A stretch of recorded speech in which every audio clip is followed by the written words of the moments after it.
comrades, today is July 7, 2025, and the current time is 8:20 p.m. As per usual, we'd like to remind comrades that Heelys are authorized footwear, but only if you have cleared its usage with a liaison from each division. That concludes today's announcements.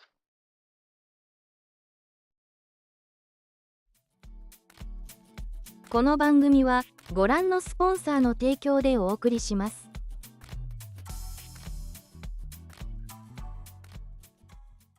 Good evening, comrades, and welcome to the void that is right behind me, except there's a planet now because I actually remembered to boot up RimWorld, and it's just deciding to take its sweet time to boot up. How are all of you doing, comrades? Hi, Ray, Garm, and Dubers. Hopefully you're all having a fun evening. Oh, geez, I think it might be freezing on me a second. Also trying to figure out which button fixes my expression. I think it's... Hold on, I think we've almost got it. Is it this? There we go. Okay. I think there we go. Hey, comrades, how are all of you doing? Welcome to the finale of our very little simple colony, which has been a little more of a relaxed adventure. I know this colony's not exactly the most exciting considering it's mostly vanilla. And I know most people get bored of vanilla gameplay, but I figured at least we'd give it its appropriate send-off, and we'll see what happens next week when the expansion drops, and that's gonna be a whole mess. To answer your question, doers, no, I'm not gonna eat these cards because they're very good, and I don't want to ruin these cards. I like to have cards that I can use in my decks. Basically, for context, I bought a bunch of Final Fantasies Magic the Gathering precons, and lo and behold, they all actually come with a booster sample pack, which doesn't really mean much. They're basically like mini booster packs that contain a bunch of like 2 cards, and they're designed to be like, oh, these are cool, and they're gonna be cool art stuff, full art, foils, or whatever you could possibly find. So I think in each of mine I had all rares, and one of them was all foil and the other one was like alt arts, and I was like, ooh, that's kind of cool. And the last one I pulled happened to have an alt art Yojimbo and a full extended art Gogo Mysterious Mime. So I was like, oh, that's look those up. That's a combined like 25 USD in card value. Except that it only really matters if you plan on selling the cards, which I do not. I plan on actually using said cards, and so that's what's gonna happen. Anyways, hopefully you're having a good evening. If I sound a little dead, hopefully I don't. I may have just gotten out of the shower, so I am steaming. Also, hi, Z Opposer. I don't know if I said that yet. Hopefully you're having a good evening too. Yeah, I'm a little steaming right now because I got out of the shower and I barely have time to cool down after that, so that's essentially where we're at. You might have remembered that our little colony's it's quite cute and adorable. However, there's not much going on for it. I think what we're trying to do is we're trying to see if we can get ready to fight the next threat in the game, so that we can try to get the next batch of rewards, essentially. But that's gonna take some time. Also, Nadeza here is actually qualified to use this Mech Commander helmet, so I'm gonna have her switch to that instead of her weird hat thing that she's got.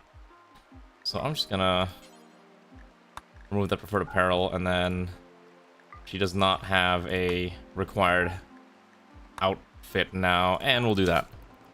So that's essentially where we're at today. The reason why we're ending this colony after today is that, you know, let me switch to the other model. I haven't used the other model in a hot minute. Let me do that real quick. How do I do this? The main reason this colony is ending today is because... Oh, right, this is the old one. Is that the expansion's dropping on... The expansion's dropping on Friday. And because of that, we can't really continue this colony beyond that because I want to do a new colony with all the new features that the new expansion is going to have. Primarily having a spaceship and all that, which is what I'm really excited for. Hi, Krusty, how are you? So that's why we're not playing it. Okay, so she has 18 bandwidth now, which is actually kind of nutty. Okay, this one is resurrecting. We're not building anything. I wanted to build a pikeman. I think the reason we can is because we don't have standard components, because standard components are expensive and we're basically perpetually poor. And I think we tried trading for some a while ago. I don't know whatever happened to all of them. We might have to go get more. I think that was what I was doing, right? Oh, I really just don't have components, I guess, huh? Anyways, how are you doing, Krusty? Hopefully you're having a good evening. God, look at all the stuff that's just in here. There's just so much random garbage. Where is my building bot? Oh, Buildy is recharging. That's probably why. Or did he get destroyed? Pablo, Constructoid. Oh, no, he's just recharging. Okay. Stop recharging. I need you to get back to work. Although I think he is slightly injured. Okay, let's repair the poor thing. Also, hello, Steve. Hopefully you're all having a good evening. Like I was saying earlier, I just got out of the shower, so I'm like hot and steaming, and I'm trying to cool down, but it's very hard to cool down where I am because my computer is hot, hot, hot. Let me also switch that. Let me turn on the throwy thing. I forgot to turn it on. Hi, Magmar. Also, I don't know what if I'm doing art this week. I haven't done art in like 2 weeks, so maybe it would be good if I did. Because it's been a hot minute. Listen, I'm a professional streamer. I remember these buttons exist. There you go. There's to make up for all the times I missed. Yeah, so I don't think we have any more components, right? Let me double check. Components. Oh, we do have components. We have 11. Wait a second. Can I just make this now? Oh, I need plasteel. I'm down to 10 plasteel. That's a bit of an issue. You've been roped back into Siege. Oh, God. You're playing Rainbow Six Siege? Hi, Hichi.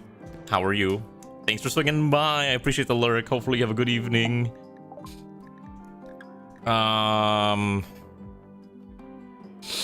I guess we can rescue this guy.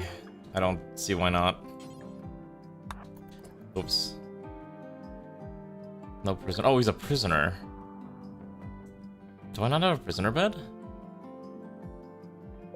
Hold on, why is he a prisoner? Wait, what in the world? No unreserved on. Oh, you know what? Because our actual prisoner bed's not built yet. Got it. I see what's happening. Okay, where is the builder bot? Where's you? I need you to build this ASAP. Hey, that is kind of fun. It's they just released a new update, right? What was it called? Like Rainbow Six Siege X or something? Because I think it's the 10-year anniversary since the game came out, and I actually did used to play Rainbow Six Siege when it came out, like back in season 1. So I'm well aware of how the game operates, and I think the new change is that I think attackers and defenders work on both sides now, so you're not restricted to like this character only plays on defense or this character only plays on offense, right? It's like they can be on any side. So it's a bit of an interesting gimmick now, I believe. I think that's the change. I can't be 100% sure, but I'm like 99% sure that's how it operates. It's a bit odd, but you know, I get it. Yeah, we actually have a lot here.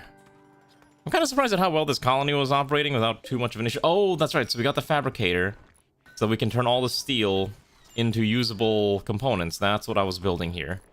The main issue is I don't have plasteel, so we're kind of short on that, and I think even ripping these mech slag chunks isn't going to really get us anything that we're looking for, but I will... Oh, you know what?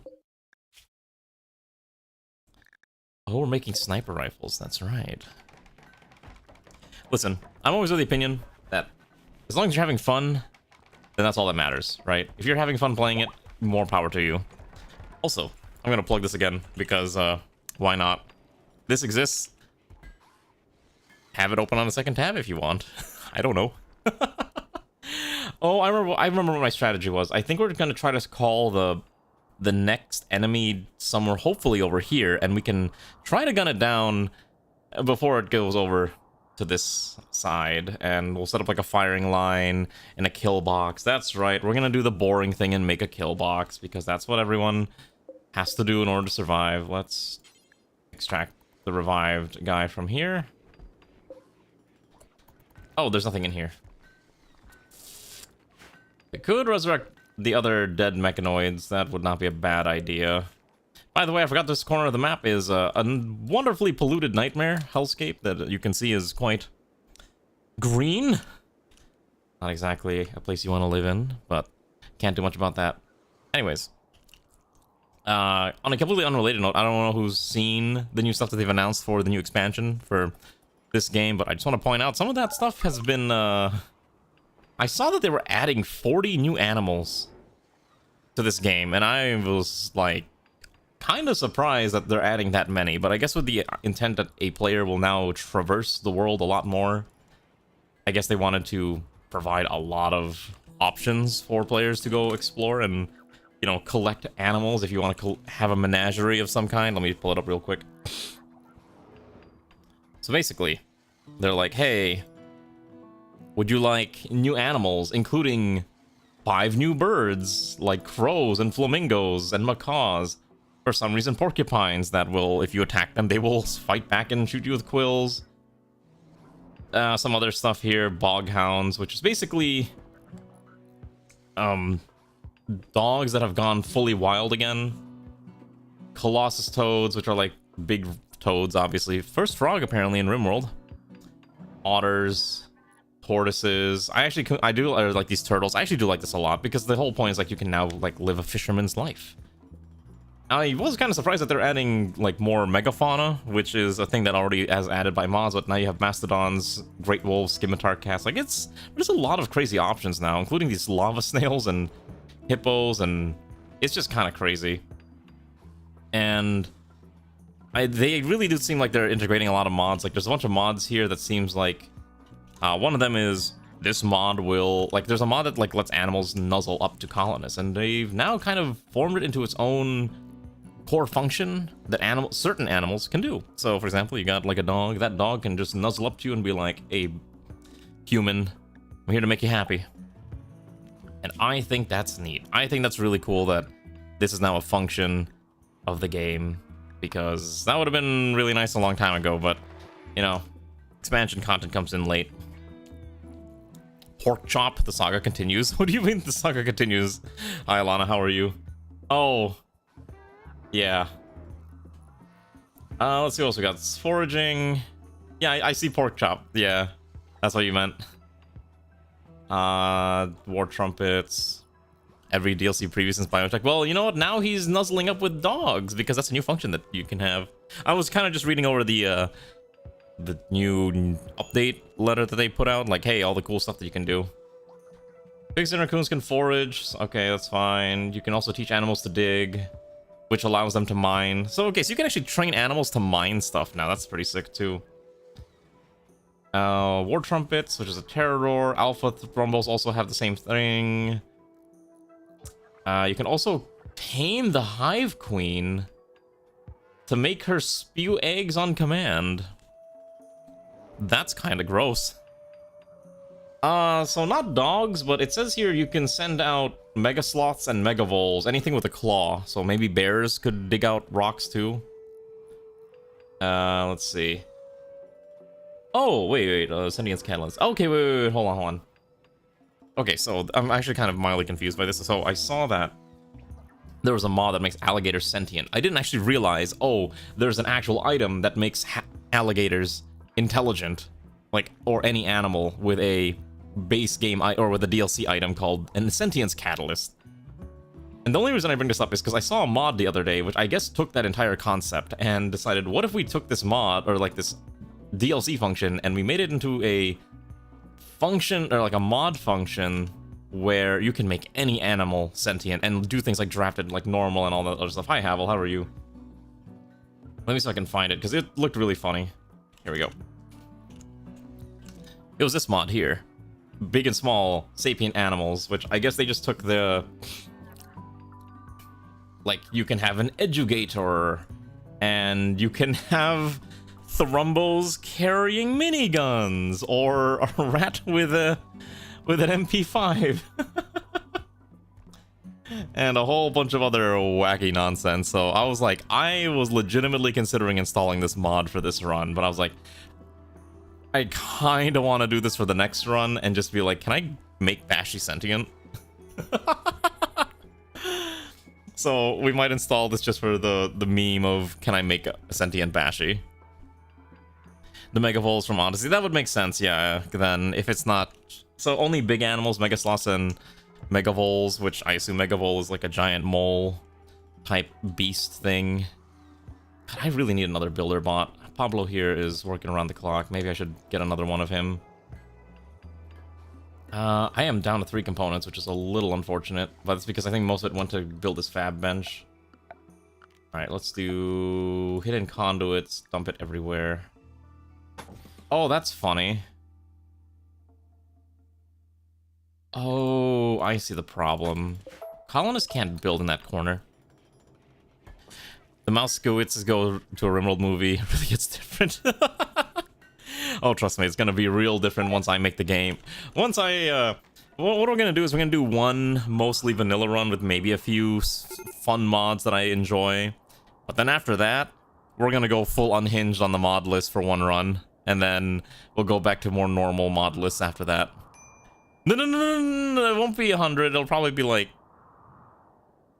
It'll probably be like 70. And about 40 of them will be like cosmetic mods. It'll be fine. Trust in the professor, please. No one else will. It's okay, it'll be fine. I'm really excited though for Odyssey, but again, I'm just sad that it's coming out on a Friday and not on any other day. The fact that it's on a Friday means I can't stream it until next week because I don't stream on the weekend, and I don't plan on streaming or changing that right now because obviously I have other things that require my attention on a day-to-day basis, so that's kind of the reason why we don't. Also, I see some other places where we could have lights. Can you imagine if this game demanded, if it wanted components for every wall light you build? God, no one's trusting me on this. I can't believe this. Ray will trust me, right? Ray will trust. I bet you Ray's actually, no, Ray was complaining earlier that she has a stomach ache, so I'm pretty sure she's dying right now from eating noodles or something, so we'll see. You'll trust me for $5? I mean, I can't pay you $5. Look at my defenses. It's slowly coming together. We're gonna be ready to deal with this mechanoid queen lady soon enough. Okay, so what I should probably do is, this should probably be left open, I think. I probably want to make sure that this is blocked off. And then how do I build a kill box? That's the real question we gotta ask ourselves. How in the world do people build kill boxes in this day and age? So I could probably go one more step out, and then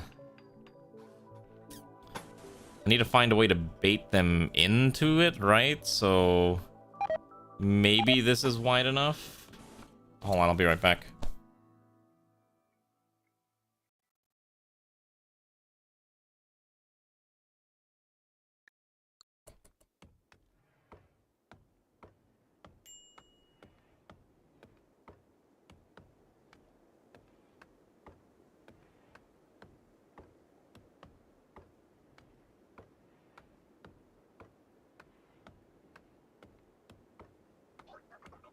Okay, set up a table inside the kill box. All right, we're gonna learn how to make a kill box together because I legitimately do not remember how to do any of this because I have not had to do this in an eternity. So if I remember correctly, you can do something like this and this is fine.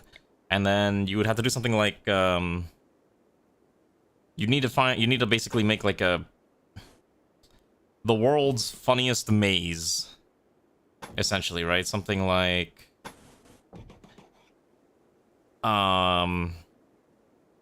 okay, wait, I have an idea. Okay, wait, hold on. I have a better idea for this. Let's break every other one like this. And then we can go 1, 2, 3, 4, 5, 6. And then we can add this. Let's go 2 back. Seal it off there. Probably have a door here to lead to the outside, to the exterior. Something like this, right? Then this gets sealed off. And then this one would also need to get sealed off. Doesn't really matter how, it just has to get sealed off. Something like this, I think, right? And then, just to make sure that this is sealed from getting damaged, I think something like this is probably fine. And then, I think what I'm gonna do instead is you can probably force them to come in through here. But I think the way it works is that you put in a sandbag every other tile? Something like this, right?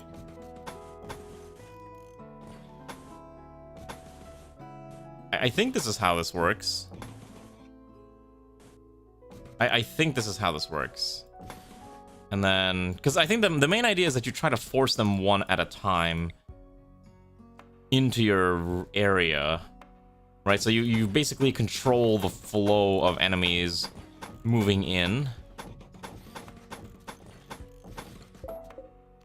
I can't remember if you're supposed to set up traps, but I don't think you're supposed to. I think this is correct, right?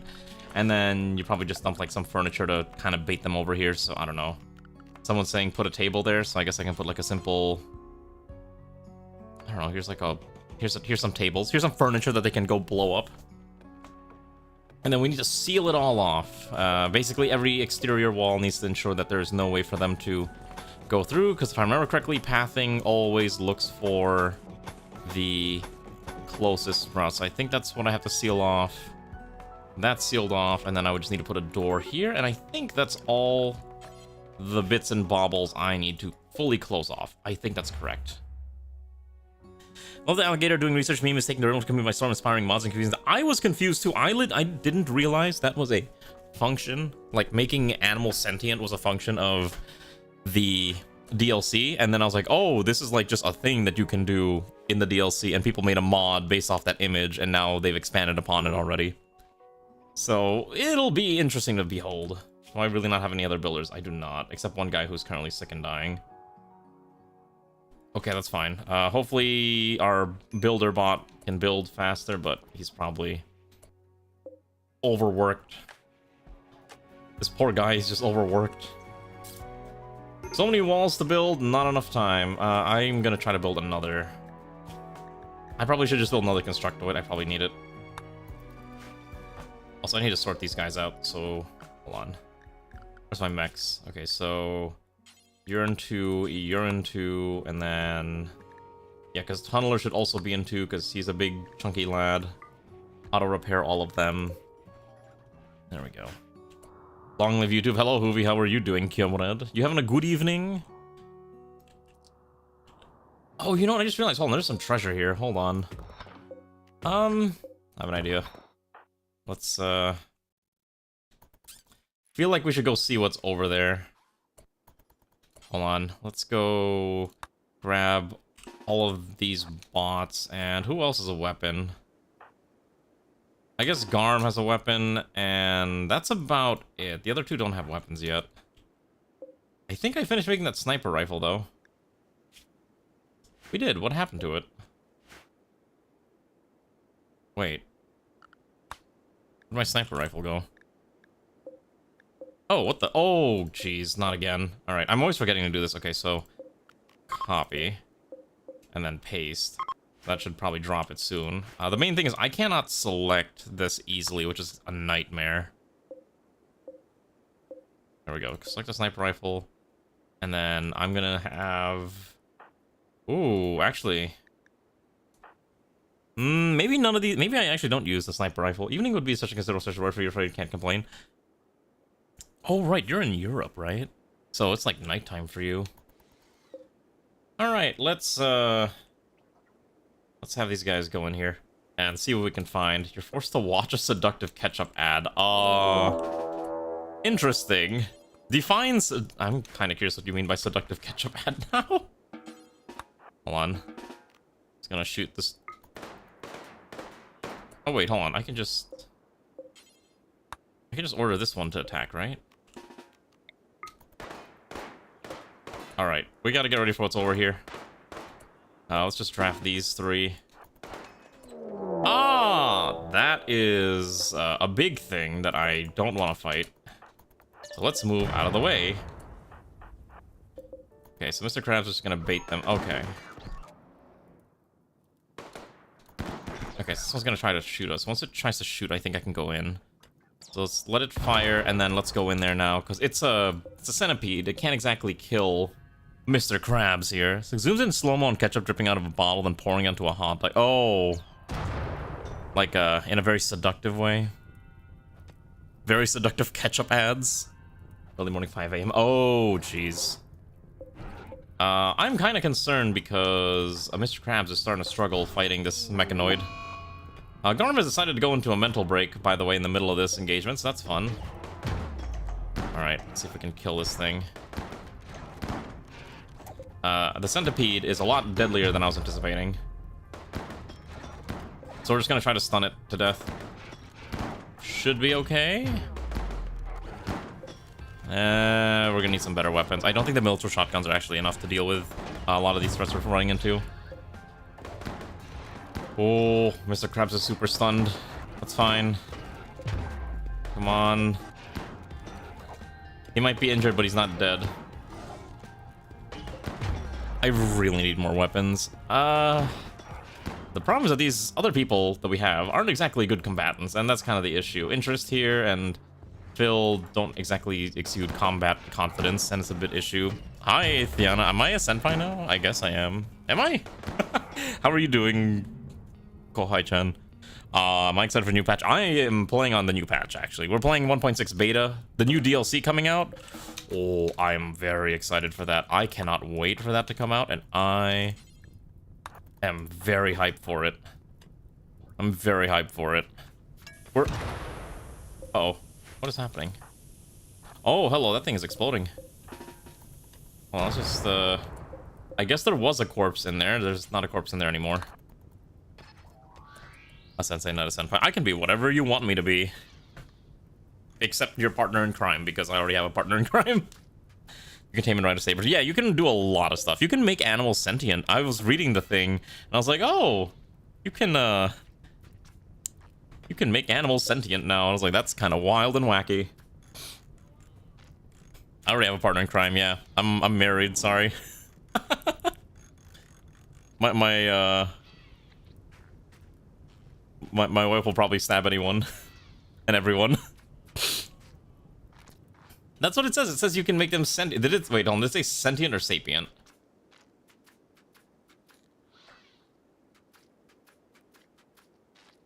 So, according to this, it says that with a sentience catalyst, you can inject ultra-tech mechanites into any animal to increase its intelligence and trainability. Suddenly your alligator can become a distinguished loyal bodyguard. Okay, so I think it just increases the trainability of it. Yeah, that's not crazy. It just makes it more, it gives it more options, I guess. Well, it sounds like I'm gonna need to go download the Sentient Animals mod then, for more exciting functions. Oh my god, repairing this thing is also taking forever. Ooh! Kinda sucks that only one Mechanator can repair. No, it'll be fine. Can I crack these open real quick? Hold on, you stay with me. Mr. Krabs, you stay here. Hold on, I wanna crack these open. Okay, so... you go execute that one. Let's open the crate.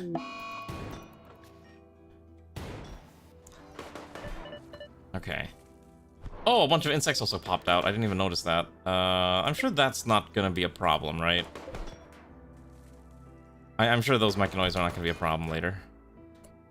Alright, so let's kill this one, and I don't know, I guess we'll rescue this guy? Okay. Alright, let's let the game do its thing at full speed. If the vanilla catalyst actually turns animals into draftable cons, you'll eat your mate fruit. Oh, I don't think they're gonna do that, but it would be really funny if they did. It would be incredibly funny if that was the actual core function of it, but I don't think it will be. Oh, we lost our clean sweeper, so we have to resurrect it. Okay. Yeah, no, there's a lot of functions. Well, one, I will say, one of the coolest things is that, one, this game runs a lot faster. Like, this game legitimately on 1.6 runs way quicker, and now I'm not sure if that's just because I'm not playing with a lot of mods, and also I don't have as many colonists, but it does feel quick. So that's nice. I don't have my TPS tracker, which I think is from Rocket Man, so I can't actually check, but it feels quicker. Let's see. Hello, Shiro. How are you doing, Comrade? You're spinning in. Oh, it is a Yukimaru emote. Okay. I should probably watch more of them. Actually, it probably is running faster because I don't have as many mods. You're noticed to have 100 animals. Are you managing to take care of 100 animals? Like, how fast is your game running with that many animals? My game starts to explode after a while. Okay, so this character is on the verge of a mental break because they're hungry. We have food. Let's see. Maybe we should build. Maybe we should grow some fine meal. Let's cook some fine meals. Hold on. Let's do fine meals. Do this until we have 10 should be fine. However, do it in batches of 4. Yeah, we'll do this until we have 10 minimum. That should be fine. Rimworld is like farming sim for you. Oh, gotcha. Okay, are you playing on a relatively peaceful game then? Yes, Alana? Wait, am I missing something? Am I not paying attention to something that something's about to break in half? Usually if someone's saying my name... Oh. Okay, so go to debug actions. Oops, that's not debug actions.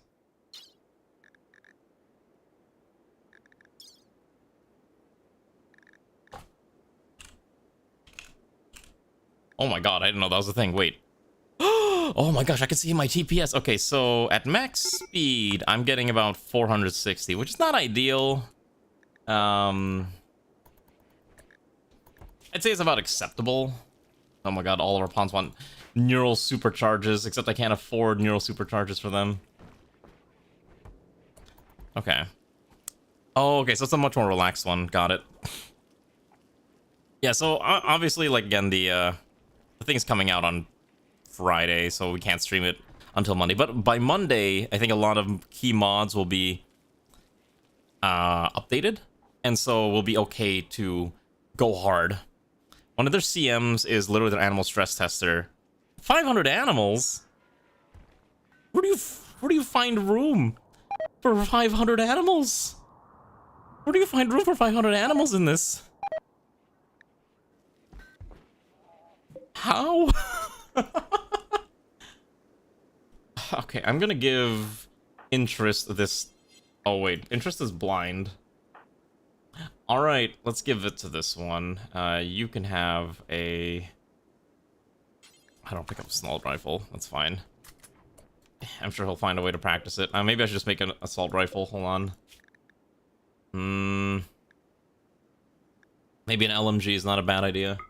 Also manufacture some components, since I can do this now. Make like, I don't know, 5. Let's do 10. That should be good, okay.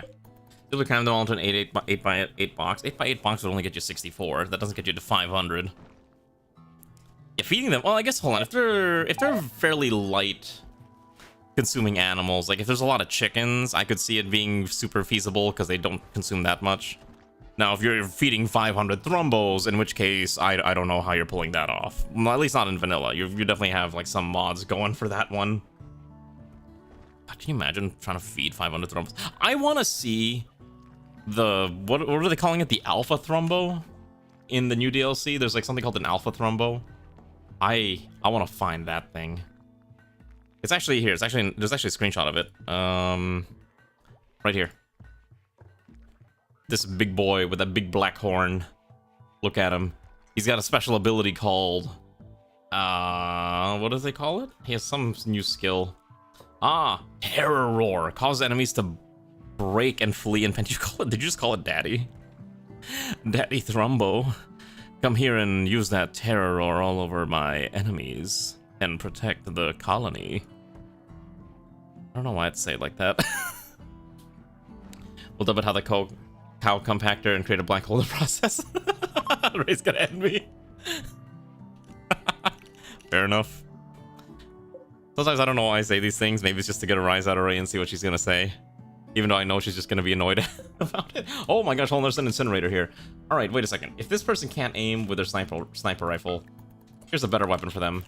They can have a flamethrower. Except flamethrowers don't do anything against mechanoids, right? That's the one problem. I guess there's a revolver, which I guess... Interest can have a revolver. Even if Interest can't shoot very well. He's, 0% sight. We'll give him a gun anyways. I'm sure it'll be fine. I'm sure nothing bad will happen. I really need my builder bot to be up and building though, so let's get him going. There's also my mechs here. Okay, so you are set to work mode. Got it. Perfect. Because I need to prep this all. And then, oh, there's the other thing I need to build, which is the... We need to build a mech band antenna somewhere, which is what's gonna summon the mechanoids. They just don't like getting flame on them, but they'll say, actually, so I don't know if that's how it works in vanilla. I think in vanilla, for example, I learned that EMPs don't actually do damage in vanilla. I've apparently after not playing vanilla in so long. I think flame doing damage to mechanoids is only really a thing in bloody, what's the name of it? In Combat Extended. Because they needed to give players a early game solution to dealing with mechanoids if you don't have access to high piercing weapons. And so fire was the solution. So you could basically throw, you know, Molotovs at them and they'd die. But in this, I believe in vanilla, that's not how it works. So yeah, Alana's confirming, yeah, no damage. So you can only use like whatever pierces their armor. Oh my goodness. What happened here? Oh, I think it's one of the pawns had a tantrum. Oh my, I know what happened. I think I wasn't paying attention and Magmar had a tantrum and I think he destroyed my large mech gestator. You've gotta be kidding me. Okay. Oh, it's Prometheum specifically. Got it. Is only vanilla in the bedroom? What untrue thing is going on here? I am not answering. I'm not even gonna comment on that. Now that's a cursed thing to say. No one here knows what I'm like, except Ray.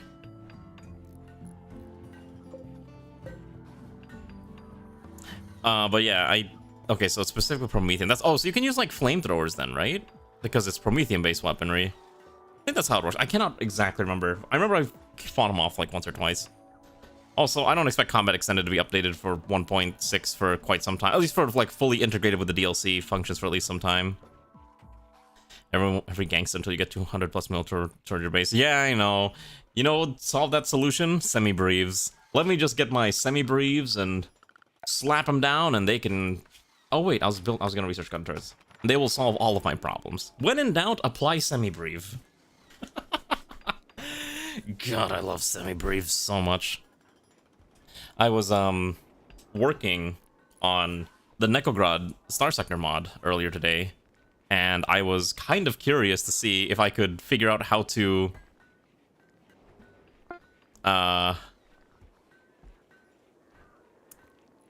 what's it called? If I could find a way to make a Katyusha rocket launcher, which is a weapon that I'm kind of working on, fire multiple Semi-Breves instead, and I was not able to figure it out, but I was like, I want to see if I can do this, because it seems really dumb. Don't trust you when I say working is not... No, I'm aware. I do trust your judgment when it comes to RimWorld matters. You're the expert here, honestly. I'm just the idiot that you somehow corral into playing the game correctly sometimes. Sometimes being the operative word.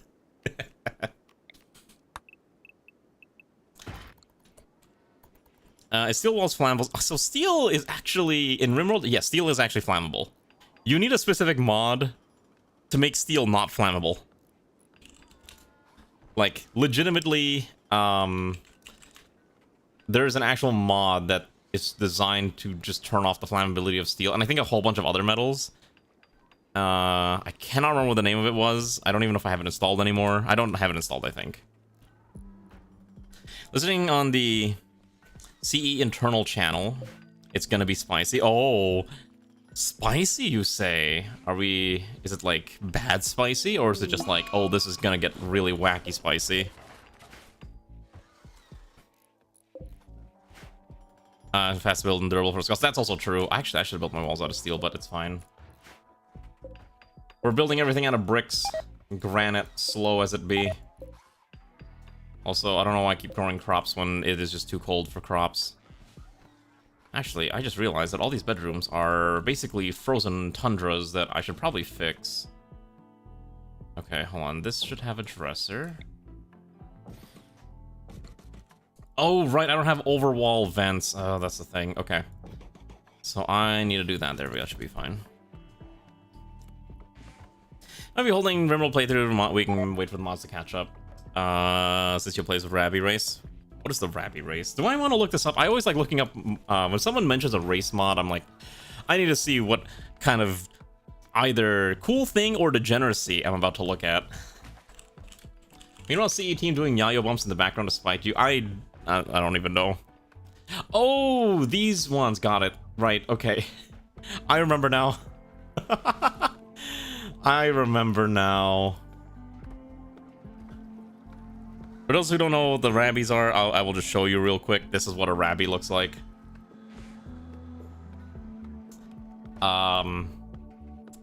Yeah. They got legs. Like kind of like the scientist's hair. That's nice. I like that. Oh jeez. Oh my god, it really is just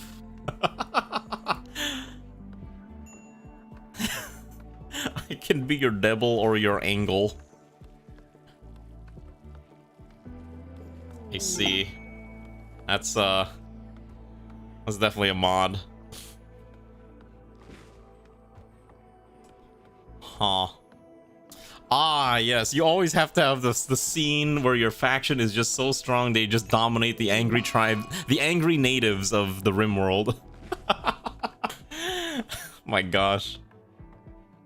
Alright, I mean, yeah. It's definitely a mod.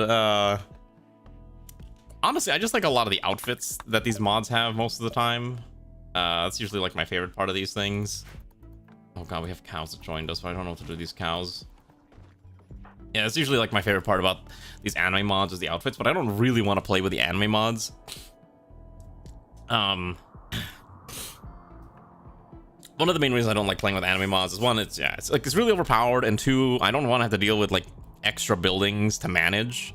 So for whatever reason, at least the ones that I have played on stream, a lot of these anime mods love having custom buildings for their production, right? So for example, oh, you can only make these clothes at this race's specific tailor bench. And in my mind, I'm like, why can't I just use a normal tailor bench? Why do I need this racial specific tailor bench? Other than the graphic looks different, and that's probably it's to be more in theme. That's kind of like the part that's always bothered me quite a bit. So that's mildly the reason why I try to avoid them, kind of. Also, why can't I build... Oh, I don't have the subcore. I think I can afford to make a subcore, right? I have 2 components. We can make more. Assault rifle does 20 damage to 11. Rabbids, that's what they're called if you want to peer into the 2000s myth. Dream to give it a quick... like the Rayman Rabbids? Like, hold on, what do you mean Rabbids? God.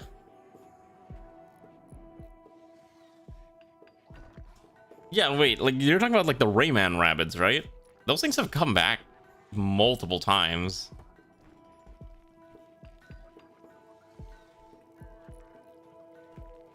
In fact, the last one. In fact, there's a game that just came out on iPhone called Rabbids: Legend of the Multiverse, which sounds like a really questionable, like a really questionable gacha game, mobile game that I don't really want to play. But oh god, it's a deck battler. Never mind, I don't want to touch that. Yeah, the Rabbids, they really need their drug tea. Oh, is that how they function? They require T? Is that what we're calling it now? T? Was there a mad ibex jam? What happened to it? Oh, we killed it. I didn't even notice it was there. Okay. Look at all this beautiful construction, though. Oh, I love... Thank you, Pablo, for building. If I can get the other one going, that'd be great. But I don't think I have the other component. Yeah, there's no way we're gonna get additional components here. We can maybe rip the slag chunks apart, but I don't think disassembling Crypto Sleep Caskets gives me components, right? I'm playing... No, I'm not playing Uma Musume. No. I'm not playing Uma Musume. I'm familiarizing myself with the memes because it's funny, but that's about it. I'm spending my time actually playing more productive games. For example, today I finally got around to finishing Final Fantasy VII Remake, which had been on my backlog for literally ever since the game came out. So I sat down over the past couple weekends, and I just started hammering through it bit by bit by bit, and I think it took me like 3 weekends to finish the dang thing. The whole game was, it took me like 30 hours to finish it from start to end, and I skipped a lot of the early cutscenes because I had played them already before. So that gets you any indication. So now I need to go buy Rebirth, which I hear is going to be even longer to play, but I have to finish the DLC for Remake first, and then maybe I'll do hard mode. So there's a lot of things going on before I can actually finish playing or being free from Final Fantasy. And you know what else I need to do? I should probably finish Dawn Trail, which is a thing that I keep telling myself I'm going to do for the past, oh, I don't know, for the past like year and a half that this DLC expansion's been out. Hi Flaving, how are you? I'm doing pretty good. I'm just going off on a insane rambling yet again. I'm selling all the camel hide to these people. Oh my god, they don't have components. Or plasteel. These people are useless. Wow, these people are actually useless. I'll sell them the cows. I don't want the cows. Sell them the blade. I do have the subcore. Okay, so I could buy... That's fine. I'll take that. That's okay. Do I have enough to make the mech yet? To make a... I should... Oh, I don't have the subcore. I need the basic subcore instead of standard. Got it. No, we're not gonna... I don't need the cows. Like, this is the last stream for this colony. Like, this is mostly like a... Can I remember how to play vanilla in anticipation of the DLC coming out? So we're gonna try to do a mostly vanilla run. What I really mean by mostly vanilla is we're playing without combat extended for an extended period of time. And I'm gonna not add a crazy amount of mods. I'll just add things slowly that seem funny. Right? That's what I'm gonna do. But not a lot. Just keep it simple. Okay? Wait! What if we do Nekogrod in space? No, we should save Nekogrod for February. Nekogrod's the annual colony. Nekogrod has to be a special experience. Yeah, you're waiting on the Bannerlord deal. I don't think I've played Bannerlord, actually.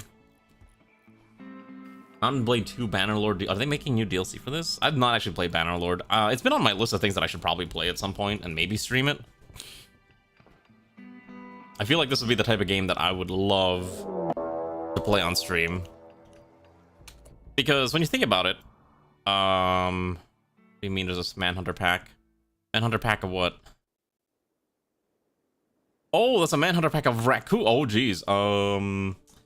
So there's a lot of angry raccoons, and they're going straight for Garm and Mr. Okay, Mr. Krabs, good luck. Oh god. I think Garm might be dead here. Let's see if they can hold it off. Oh jeez, it's a lot of crabs or raccoons. Magmar doesn't have a... Take the LMG. Oh. Come on. Come on. I don't even know if he's fighting back. He might not be fighting back because it might be too far away. Can't wait for Underrail Infusion personally. It'll be huge. Invest 250 hours. What's Underrail Infusion? It's another specific game that I need to look up. Oh god, we're losing all of our mechanoids. Okay. Let's get Magmar out here to help out. But Garm is probably gonna die. As you can see, the poor fella just got murdered. Okay. Oh, so Mr. Krabs is fighting back. Okay, so we're here to join. We're a little too far. Let's see if we can get closer. Come on. Okay, good. We gotta make sure we save Mr. Krabs. He's doing his best. God. Okay, Magmar can fight these off. I don't know if he can actually fight it off. Let's find out. This guy's fighting them off too. Maybe you don't use the incinerator. Just beat it up with your fist. Okay. Garm will hopefully live, but I cannot guarantee anything. Okay, you try to just tend to Garm right there. Garm's bleeding out in a couple hours. Right, now we gotta go rescue Magmar, and... Is that the last one? I think these are the last ones. Alright, come on. Oh my goodness, what a nightmare. Okay. I have to look up what Underrail Infusion is, because I don't know what that is. Okay, you're free to do. You're free. You're free. You're free. You're free. We gotta tend to everyone's injuries now. Okay, and then rescue girl. Too bad, Nas, but after watching some other videos, you're curious to get Nomi. Any interesting you have about yourself I wouldn't mind sharing? I'm trying to think if the funny thing is I actually don't have too many interesting stories. I have lived a very comfortable, somewhat simple, generic gaming life. I'm trying to think of like anything exciting, and the more I think about it, I actually struggle to find any stories. Like, legitimately the most exciting thing is that I got married, which I didn't think I would ever reach that point in life, but that's but here we are. What else might have happened? I don't know. It's like I'm also trying to find ones that I'm okay with sharing publicly and not just, you know, not gonna get me outed. But what would it even be? Let me think. I don't know. I think I've discussed a lot of it just online already, like on stream, like how I used to be a pretty big RTS player. Not like big popularity-wise, but I used to play a metric ton of RTSs, and I was actually ranked playing Company of Heroes 2.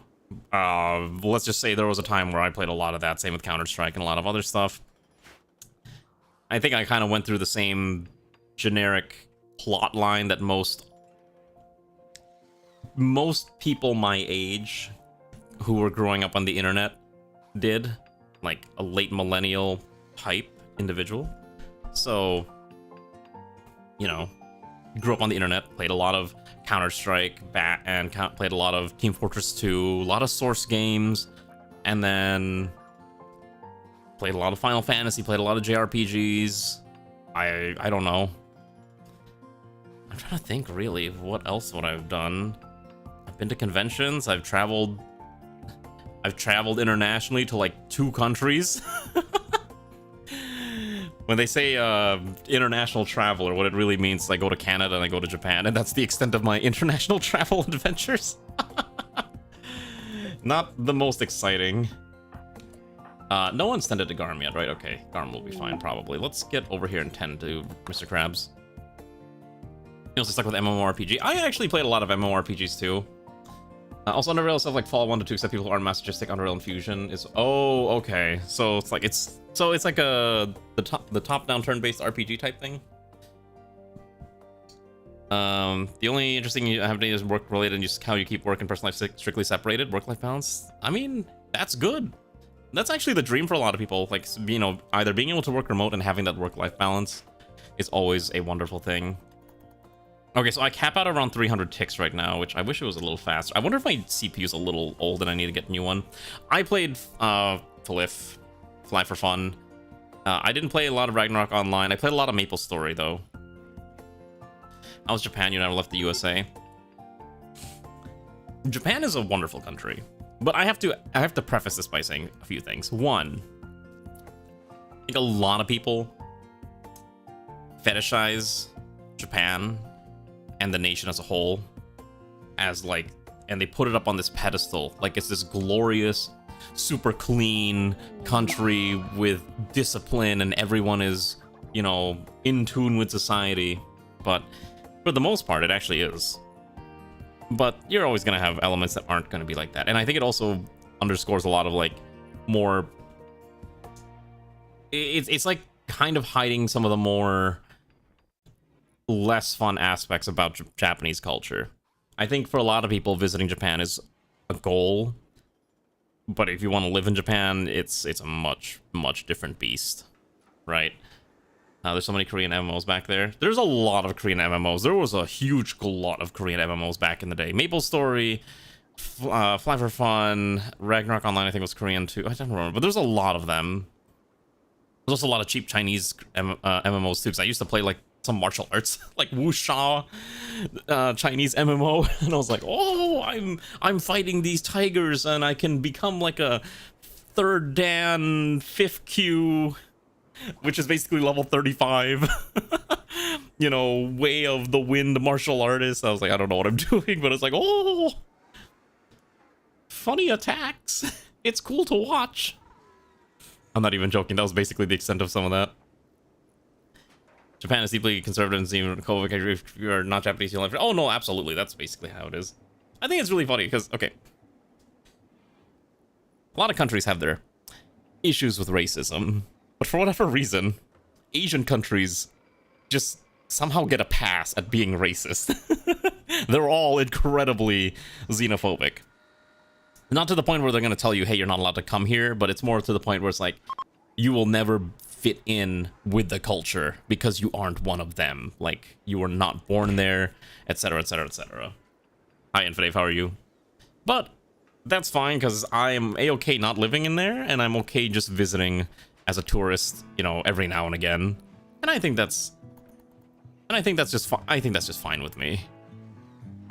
Right? I think I am comfortable with that. Right? Asians are so incredibly racist that they've superseded Western racism perception capability. I'm not even gonna lie, that is kind of how I feel. I'm not gonna go deep into that topic, but it is kind of amusing that that's essentially what it is. Oh my gosh, Mr. Krabs is... let's go rescue the... Wait a second. Oh, you're on a mental break. Let's haul Mr. Krabs back to the charger. Oh, maybe not Garm. Let's have Interest do it. Interest is in a better shape. I thought everyone else said it was sort of anti-immigrant. Let's not go too deep into that topic. I don't want to really discuss that, but there's definitely some interesting things to think about.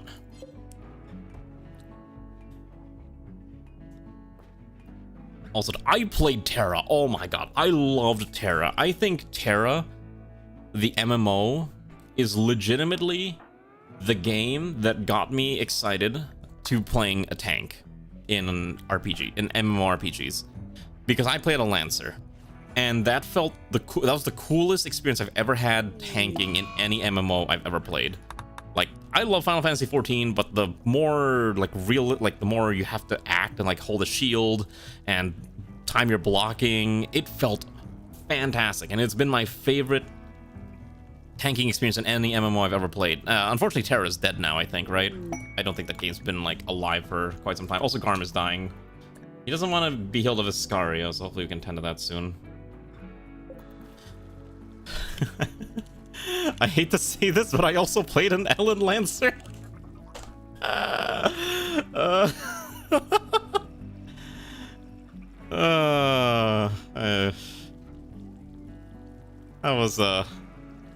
was an interesting time. I think it was also the time where I was like, when I was kind of a young weeb and I was like really into the tsundere archetype, because I watched a lot of anything with Kugirie in it. We're not gonna go into that, but that was a time.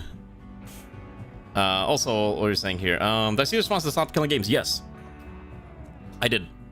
I saw the official response to Stop Killing Games. I believe that so I think it was essentially the video game lobby in Europe saying, hey, we can't do this because of it's too hard, costs too much money, etc., etc., etc. But that's not the legislature. That's just a bunch of, you know, corporations being like, hey, we don't really want to do this. So we'll see how it pans out. I will say, the funniest thing to come out of the Stop Killing Games initiative is, like, I don't know how to describe it, but it's like the downfall of pirate software is the kindest way I'm going to describe it. I know he's still popular, but holy cow, the everything that's happened about involving him and the whole Stop Killing Games initiative has been quite a wild ride to watch. I'm like trying to find a way to like describe this without sounding like I'm crazy, but I also don't want to like dabble too much on drama that I'm not really affiliated with. But essentially, if you don't know, Pirate Software is a guy who codes on stream and makes a video game, and he's got a really deep voice and worked at Blizzard for so many years because he loves talking about that.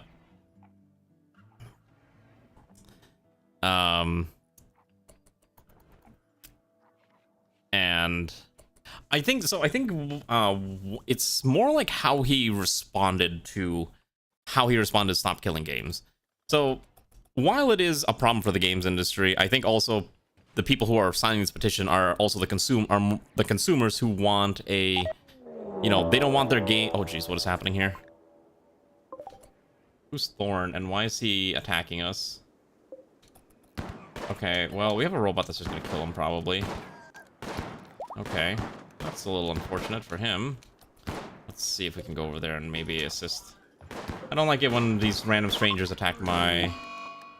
Oh, he killed Apostrophe. How dare he? Hold on. There we go. Okay, so you're okay, but now I have to repair my old robot who is now dead and has to be resurrected again. Bit of a hassle here. So I think it's more people were annoyed at the way he responded to the Stop Killing Games initiative, where instead of kind of looking at it from an objective and analytical perspective, he just kind of started bashing it on stream, calling it stupid, the worst thing ever, and how he's gonna tell he's not only gonna not support it, he's going to tell everyone he knows to actively not support it.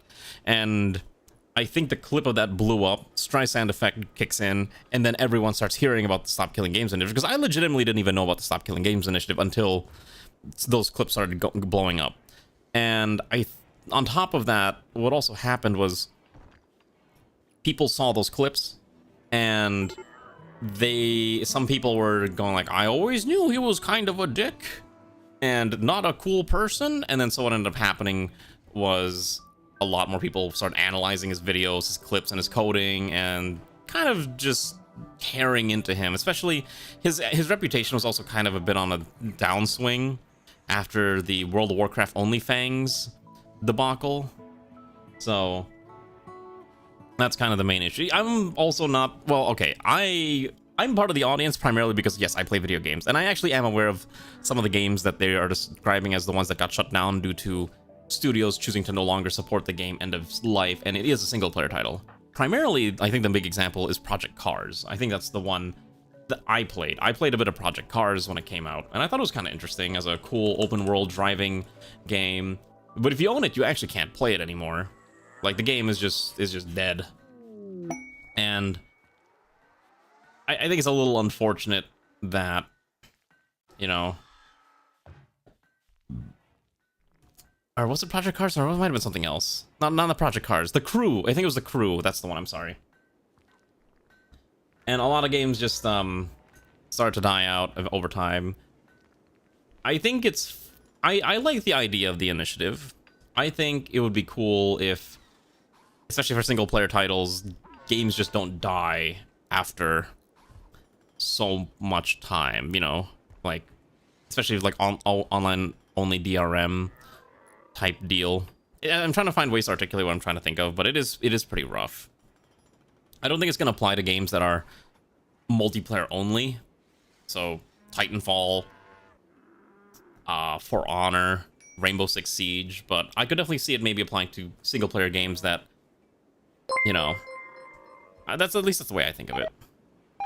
Oh my gosh, right. Hi, Christiana. How are you, comrade? What were you playing? Hello, Mew the Catboy and Kreltius and Captain Jocaro. Welcome to the Professor's Funny stream. How are you doing? I think you're playing Rimworld, right? Actually, let me double check here. Were you playing Schedule 1? Oh, you are playing Rimworld. Okay, yes. Are you excited for the new expansion? I'm so ready for the expansion. We're playing 1.6. Hello there, Raiders. If you don't know who I am, I'm Professor Kashiwa Yukinora. Most of you have already been here once or twice before, I'm sure. You can always press follow to stick around and see what else I'm up to on a usual day-to-day basis. I also have a YouTube channel, which you can totally check out, where I'm also now live streaming there too, because I like to do that, and you should totally help pump me on the algorithm there. But thanks for the raid. I appreciate it very, very much. Hopefully your colony's having a fun, magical adventure, and it's not full of death, pain, and suffering. Wheels deployed, landing protocol, and cupping puppy raid from the skies. Are you? I've always. Okay, I always forget this, but are you actually like a wolf? Are you a wolf, or dog, or cat? I have to double check. Okay, puppy, girl, mercenary, pilot. Got it. Dog. Okay, just making sure, because I swear I'm gonna mix this up, because I apparently cannot tell animal ears apart very much. We're seeing a lot of Boommaster TTK. Ah. You're playing with Twitch Toolkit. I'm so sorry. We're not playing with Twitch Toolkit here, at least not right now, because we're on the 1.6 test patch, so... Interesting. Hopefully that's been an exciting adventure. Also, I need to dump the corpses somewhere. Let me just dump rotting corpses here. Corpses that are... okay, human-like that are not colonists, and only that are rotting. Okay. I take my weeb card too. Listen, I can recognize some, but the way some people draw like cat ears, dog ears, and wolf ears, and fox ears, some of it gets incredibly similar. Okay. Why am I losing all my cards? I only had 3 colonists. 3 deaths is not that bad, at least. When you're buying 100 rats from someone's day, boom rats are the worst. I had someone buy like hundreds of rats before on my previous streams. I legitimately had to disable buying rats because the game would crawl immediately to a standstill, and I didn't want to click 100 rats to kill them all. So I made a room. I shoved all the I zoned all the cats into this, 5x5 brick room, and then I superheated that room, and then yeah.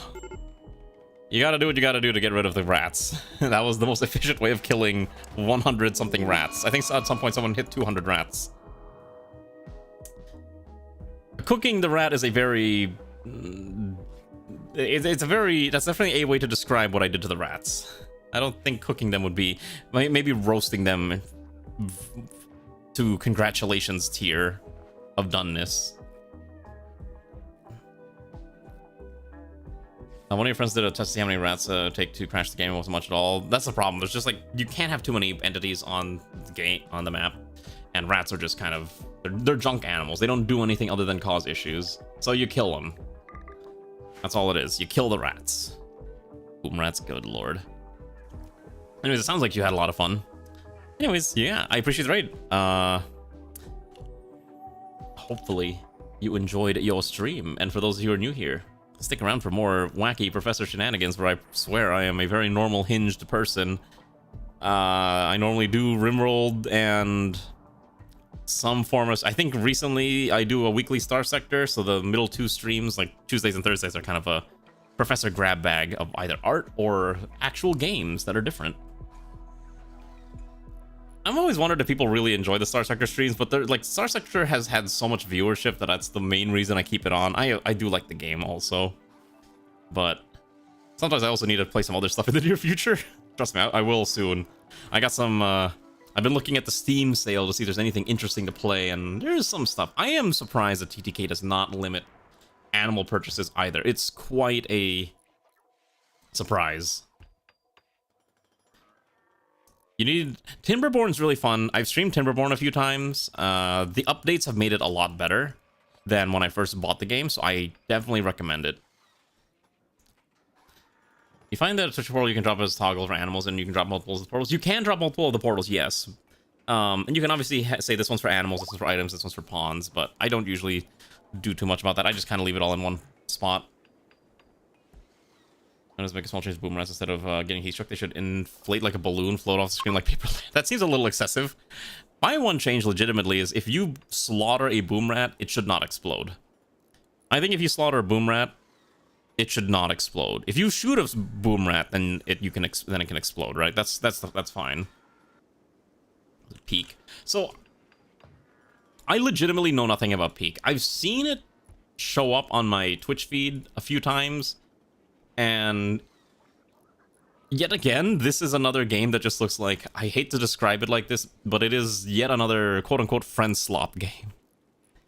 I hate saying that term, but a lot of games that I see, that especially people stream nowadays, it's like Repo, Phasmophobia, Escape the Backrooms, Lethal Company. Like, the way I always describe these games is that they're friend slop. And you want to know what my criteria for a friend slop game is? It's a game where the main idea is that it's about trying to generate viral moments where usually someone screams or something chaotic happens, and the game revolves around these moments essentially. Like, that's the whole core gameplay loop. Maybe Peak's not the same. Maybe Peak is a little more of a more chill and relaxed game, but I'm not 100% sure. I'm mostly just going off what it looks like. Like, I'm clearly judging a game by its cover. Because it kind of fits into that mold of a low poly game that might be vaguely... It's not quite an asset flip. You know what I mean? But I don't necessarily like playing those types of games very much. Like, I played Lethal Company for like a week with some friends, and then I got bored, and I never touched it ever again. And then I tried to play some more, and it's just, I don't know, it was not really like it's not really my type of game. My type of game is one where I can build things, like in RimWorld, or I can build cities, like City Skylines 2, which I've been playing a lot of recently, or committing acts of war, like I'm playing, you know, like Hearts of Iron, you know, that type of thing. So, I mean, I don't like co-op. Okay, so I like co-op games if you can play them with like-minded individuals. That's the hard part. If you have the right circle of friends, I think playing co-op games is fantastic. I think that's the best way to do it. My main co-op partner when I play games right now is Ray, and there's certainly, we have kind of different tastes in games. Right? That's kind of the main thing. Like, yeah, I'd love to play Factorio cooperatively. I know like maybe 3 people that would, but none of our schedules ever line up. For me, the main issue is I don't like, my schedules don't line up with some of these people. I actually, you know what I do prefer? I actually do like co-op games, but what I find the most fun right now is actually playing cooperative board games. Part of the reason why I don't stream on weekends is I go hang out with friends in real life, and as part of that we typically have a board game thing, and we will play board games for a couple hours, and we have learned that we are not very fond of competitive board games, and so we play a lot of cooperative board games. So Sentinels of the Multiverse, Scythe, or not Scythe. Scythe is competitive. We do play Scythe sometimes. I think Mysterium, what was the other one? Spirit Island, Pandemic, those types of games that are more of a cooperative experience, because it's everyone has to work together or you'll lose together type deal. And I think that's a good way to play games with people who maybe don't want to be confrontational about conflict in board games, which is surprisingly a thing that you'd be surprised happens far too often, where you don't want to beat your friends and you just kind of want to have fun, but it's like you're playing a game that's competitive, you need to take the action that's designed to make you win, if that makes any sense. Factorio co-op with stream sounds like it would be absolute bedlam, and the main reason I say that is we're gonna make spaghetti everywhere, and no one's gonna know how to hook the spaghetti together to make a beautiful pasta dish. That's gonna be the real struggle. That's gonna be the real struggle. Now we could, or maybe I could even do perhaps I could do what's the thing called? Perhaps we could even do a Minecraft cooperative stream, or what is that game that I've tried on stream once? Vintage Story. Vintage Story is a thing. Every time places you just die from one person. Oh yeah, that's kind of thing too. Like when we used to play Civ, it just ended up being like, let's all team up together against the AI, and then we would just kind of eventually stomp the AI because we had the intelligence of everyone working together. So lots of different things to worry about. Okay, our walls are almost fully built. It's just gonna take a second. Slowly but surely, we'll have our other builder bot. Let's get him out of there. Wait. Come on. Where is Nedza? You made spaghetti and your friends made falafel. Honestly, it'd probably be even worse than that. It's more like I made yakisoba and my friend is making cacao de pepe. I think that's what it's called. And then we're just having completely different dishes being made at the same time.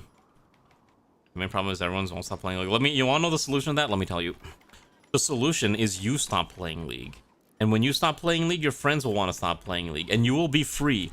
You will reach Nirvana when you no longer have League of Legends installed. I'm not even joking. I stopped playing League of Legends, and I have felt peace.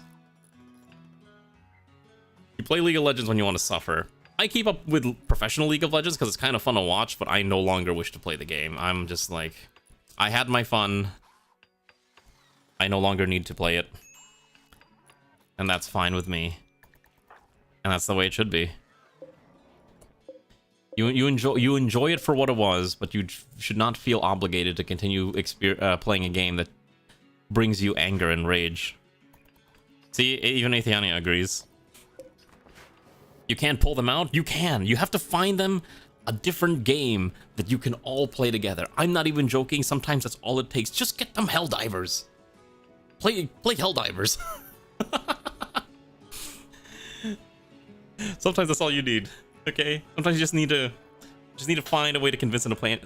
The thing is, like, League of Legends is so popular because it's free. Right? It's because a game is free, people are like, oh my god, this game's free, we can all play it together, no one has to have a financial commitment to the game. Same reason why Valorant was so popular. I have not heard anything about Valorant in forever. I used to know a lot of people that played so much Valorant all the time. That was like the game. And then now I think about it, I'm like, I have not heard anyone mention Valorant in probably like a year or two. Because I always called it the E-Dater game. Because it was. You ever look at, like, I don't know. I always see Valorant and it's like, this is the E-Dater game where it's like, you need to have like, you have like your top, bottom, and then you'd have your, one of them's buying skins for the other person all the time type of deal. Something along those lines. It was something ridiculous. Major break risk. Oh, why is Interest having a mental breakdown? Let's see here. Ah, okay. We need stuff. Yeah, tank healer couples. There's a term for it that I'm not going to use, but if you know the term, congratulations. There's a term for that. Oh, God. I guess we should build neural superchargers before our pawns start having more mental breakdowns. I guess I can just stuff them in here. Hold on. I'll just stuff them in here. I know the term, I'm not gonna say it, but if you know the term, congratulations. God, these require 4 components. That's fine, I think we have components. Yeah, it is messed up. It's very much a... Yeah. You've thought of actual tanks? Well, it's okay. I'm sure you, Garm, and probably Riston would think of actual, like, physical tanks. Or even Wishy or Whiskey. I can imagine that being the case. It's like, this is literally just... You hear the word tank and it's like, oh, you mean an actual tank. Okay, you have a what? You have an LMG. I'm gonna switch Interest the Blind to using a assault rifle. That should be fine. Tank healer couples. You played Valorant exclusively with your friend on any service. Both of you on my multilingual and Chaos always ensures. That's a good way of playing it, honestly. Like, honestly, if you can have fun with multilingual, especially because you're in Europe, oh my gosh, you can have like a German person yelling at a Frenchman as you work together to defeat the Italians. Tank this Chuckle Nuts throws frag. Oh god. You know the biggest example of like the healer couple thing? You ever play Overwatch? I don't mean Overwatch today, but I mean like peak Overwatch. Like peak Overwatch was what was it? It was like back in when it came out. And you had a lot of tank healer or DPS healer couples that would literally not dislodge from each other. And they would only heal their partner all the time. Like, oh, this is my, like, Genji's got a pocket Mercy, and that Mercy would only heal the Genji, and maybe the other people if she was feeling nice. Oh yeah, that was a thing. And there's a lot of people that always be like, you can't tell me how to play the game, you didn't buy my game. Just like how people in Final Fantasy XIV say, you didn't buy my subscription, you can't tell me what to do. God. I don't know where I'm going with that, but that's the thing that I've heard a couple people say, like, you can't tell me how to play the game, you can't tell me to do mechanics, you don't pay for my sub. Pocket healers can be useful, like, I don't disagree, but a lot of times, it's like, it's got a very negative connotation, the term, if that makes sense, right? That's the only reason I'm making mention of it. Oh, hey! Our little thing is actually built now. Could I call in the threat? Could we survive the threat? Oh, Magmar's sick. Oh, because it got worms, right? Okay. Oh, you know what we should do? Since we have time, let's also slap down a few turrets. I think we can afford a few turrets here just to flesh out some of the gaps in our defenses, as long as we can keep manufacturing the components to do so.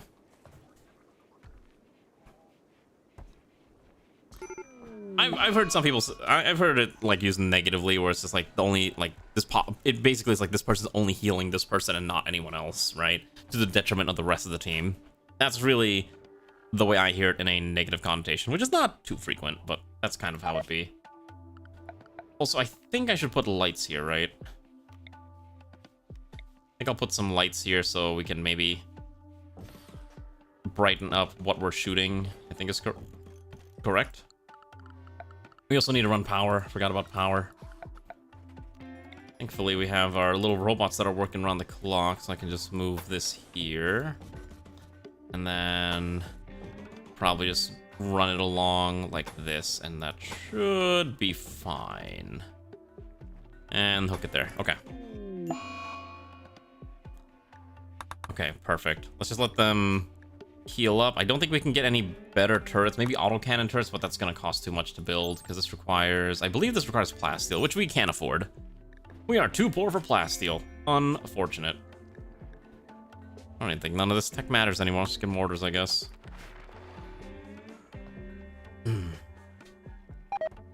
But yeah, trust me, it's like it's just like weird Overwatch. So I actually used to play a lot of Overwatch when it came out. I loved Overwatch on release.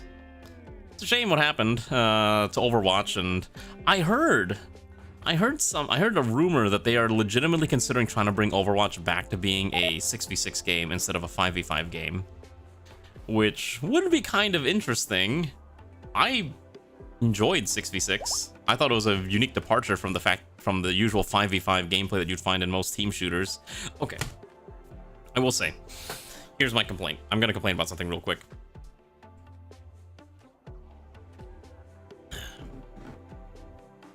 As successful as Overwatch is, I think Overwatch's success was a huge detriment to the rest of the first-person shooter genre. And here's my explanation why. Overwatch became successful, it had a really cool hero system. Cool. Every other MMO, every other shooter started putting in a hero system after the success of Overwatch. And I hated how that became the norm for every first-person shooter that came out after Overwatch for a period of time. Like, that was like the main draw that everyone wanted. Okay. That was the thing that they all did. So, I'm trying to... If you want an example, right? Battlefield 2042 came out, and it drew a lot of negative press and negative sentiment, because instead of being generic Mook, you know, Assault Soldier 53 on the battlefield, you had to play as one of 4 specific assault characters with specific weapons, but they had a name, a face, a personality. You didn't get to just be what you wanted. It became a hero shooter in a Battlefield game, right? And I hated how they did that, and I think a bunch of other games started doing that too. But I don't know. It just became the norm, and I hated it so much. I don't know. So drop single-player content. I think Overwatch is that much worse than 2016, 2018. Say it's better. I mean, it might be better. I know people complained about like Tank Overwatch, but I legitimately would have gone back to playing Overwatch if they actually had the single-player campaign. I actually was excited for that. I love single-player content. They can call shots on 100% decide who lives and who dies. You see, I'm of the opposite. I have the opposite, incredibly biased opinion that it's the tanks that dictate the pace and the call the shots in a fight. That's my opinion. As a tank main, tanks are the ones who are really in charge.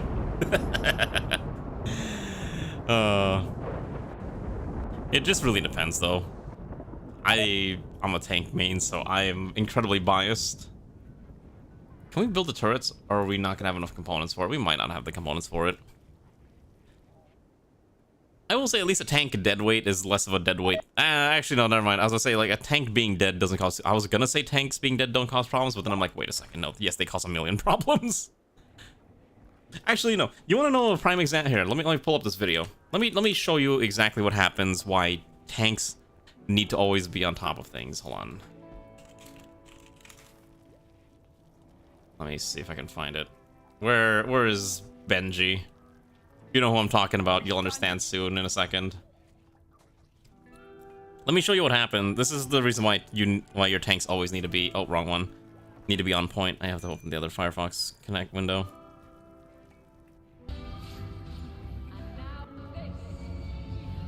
Alright. If your tank's not paying attention, this is what happens. This is what happens. This is barely spoilers.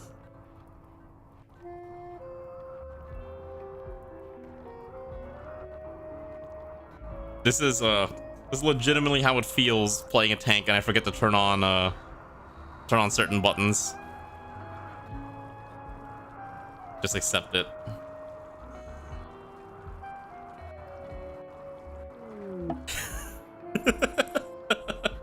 I love the expressions. It's so peak.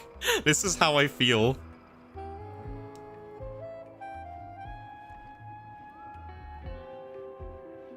It's happened to me a whole bunch of times. Oh.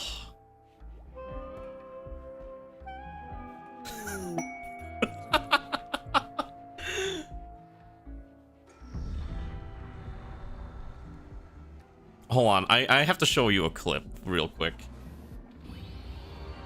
Hold on, I have to show you a clip. It's my own clip. Hold on, I have to find it. I feel like you'll understand peak gaming if I show you this. If I find it. Where is it? Video. Let me show you why you gotta pay attention as a tank. Where is it? It's like my #1 clip. Because it was like from 6 years ago. Found it. Okay, hold on. Let me show you this clip. Also, let me check on Rimworld real quick, because I've not been making attention to Rimworld. Okay, a Bulk's Good Trader has come by. I should probably trade with them. Okay. This is a clip from 6 years ago. This is me. Let me show you what happens when you don't pay attention to the buttons that you press. I forgot what I addled. Cannot stand near him. Run, Aria, run! Oh shit, did I pressed... Oh fuck! Oh! I pressed the wrong button! Oh my god! Whole party wipe! This is why you have to pay attention to the buttons that you press. Do you want to know what happened? So, the way I play Final Fantasy XIV, and it's gonna sound crazy. So you see my hotbar at the bottom, right? So I have 1 through 6 bound on my mouse. Okay. However, for whatever reason, I typically will press provoke manually. Right, which is number A6 here. Right? And I can't remember what I meant to press, but it wasn't provoke. Oh, I meant to press fight or flight. So it's basically Control 6 would press fight or flight. Control Alt 6 would press provoke. Take a guess what button I pressed by accident. And then I got the entire party wipe because we had to swap. And that's the story of how I killed the raid during E4 Savage.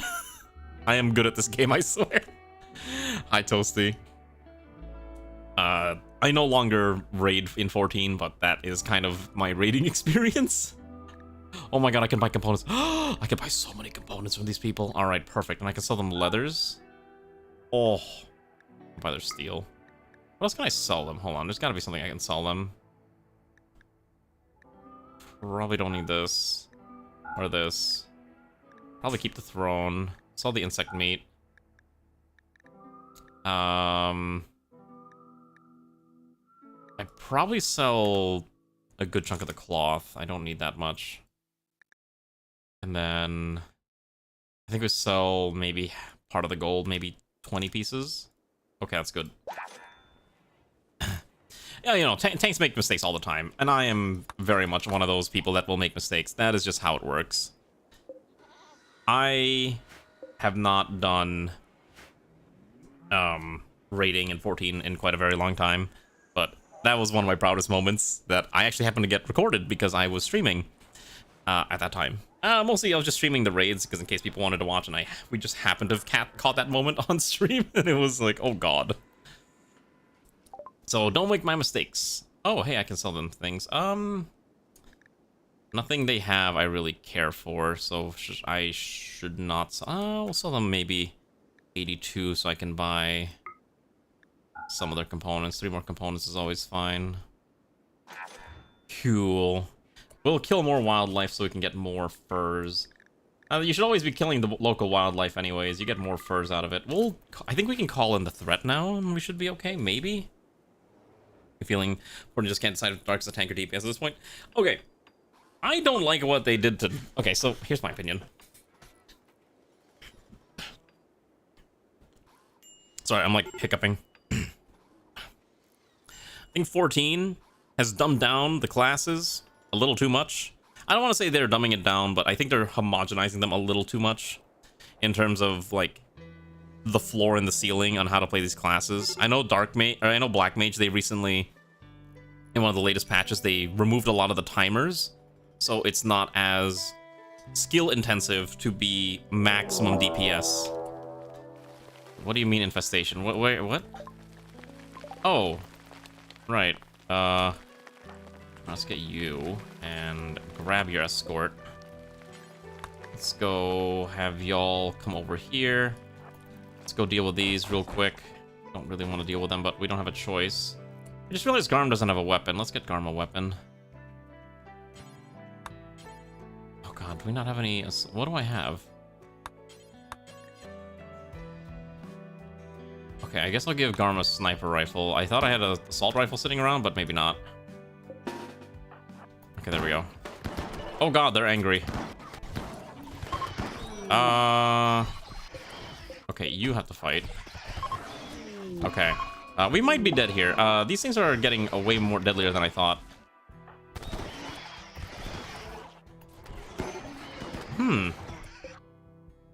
Okay, Mr. Krabs cannot be controlled right now because Nadez is on the ground. Our allies are using flamethrowers and they're causing actual fires, which is also a bit of a problem. Oh god. Going downhill. Oh, I disconnected from the YouTube chat. That's weird. Okay. Okay. Why can't I control...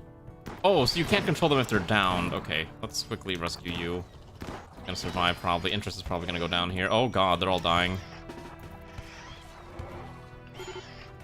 Yeah, the problem is I don't actually have a good melee character. You know what? Here. Phil is gonna get this Persona Monosword because I need a Monosword. We'll fight them off eventually somehow. Take the sword. Alright, now he's gotta go fight. Okay. Good, now stand over here. Start stabbing. Okay, pull Magmar back, please. Okay, Phil takes the front. Okay. So he's gonna get sad for having to kill things. Kill Sorrow's annoying, but that's fine. Oh my god! Time to get up. So, fun fact, this is because our guests here decided to set our entire base on fire. Hooray! Oh god. Thankfully I don't have to deal with the mechanic of combat extended causing superheated bedroom or superheated rooms. That's fine. I think it's a little more bearable. However, everyone is literally dying, so that's fun. Just get this guy. Sorry, not the superheated rooms, the smoke. Smoke is the thing I'm thinking of. Yay! Look at all that fire. Oh boy, it's getting everywhere. Oh my god. Okay, I need Magmar to beat This one. Okay, no, go inside here. These can't beat up the fire. Is the whole base just dead now?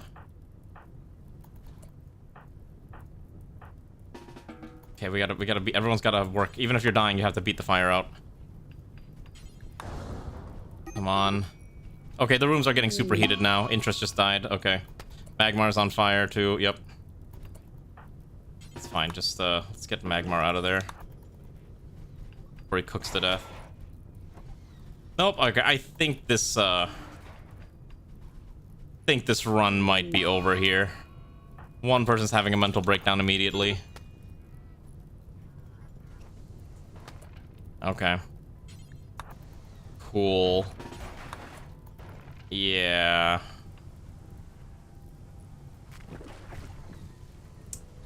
Well, I didn't think our guests would light the whole thing on fire, so that's fun.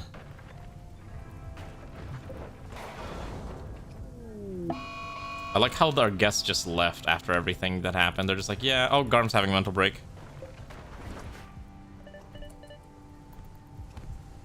Cool. I'm not even phased at this point. I'm not even phased. Respect the wood floors. I like the wood floor aesthetic. Well, there goes all of our food. There goes Phil. There goes interest. There goes all of our components, by the way. Garm's the only person who's up, and Garm's having a mental breakdown. So there goes our components. There goes all of our wood. There goes all of our food. I'm sure eventually Garm will calm down, right? Cool. Wow, I also forgot to turn on auto rebuild, so now I have to manually rebuild everything. Sugoi, as they say.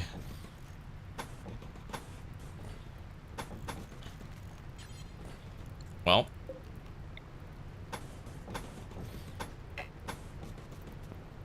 That sucks. I'm not even, I don't even have a response to this. I'm not even phased anymore. I'm just like, yeah, that happens. Well, the game's, it starts to rain automatically in the game if it's like a certain, if it gets to like a certain amount of fire. So. Okay, so Coyote's the only one who's alive. So Magmar's, okay, so they're, okay, so she's bleeding out. We've got infections around. Interest had super healing powers, but he's dead now. You have 0 medical stat. Alright, it's time for Coyote to learn to be a doctor. Alright. If he can tend to himself, he can tend to the others. Alright, let's see if that's that pans out. A quest called Deadly Squirrels. They would like to send 4 man-hitting squirrels after us. We'll get Glitterworld meds if we do. I don't think that's really necessary at this point. Okay, so you need to quickly rescue Garm. As long as his injuries aren't, like, debilitating. Garm became a prisoner. Wait, what? What happened to Garm? What do you mean Garm became a prisoner? Wait, what? Oh, I accidentally selected a... okay, I accidentally selected a capture instead of... got it. I was like, what do you mean? Okay, so unfortunately I can't... Okay, hold on. What I'm gonna do real quick is that what should have happened is that he should have been recruited. Let's recruit the guy. Oh, gosh. Is he gonna be able to tend to Garm fast enough, or is Garm dead here? Is this run over? 4 hours. I don't even know if he's using medicine. Okay, stand over here. And then what I should do is that Garm should have been recruited. Cool, so I can't recruit, which is strange. Okay, so Magmar will be okay.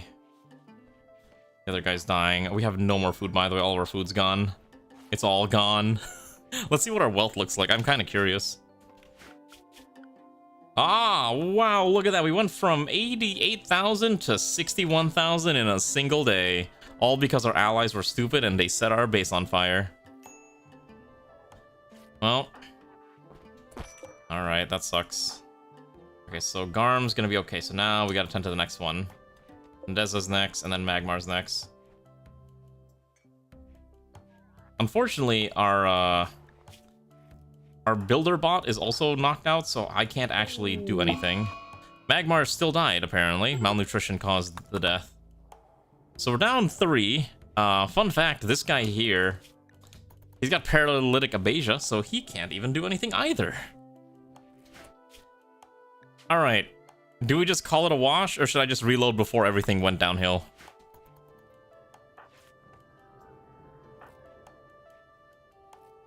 Let's recruit. I should be able to recruit here.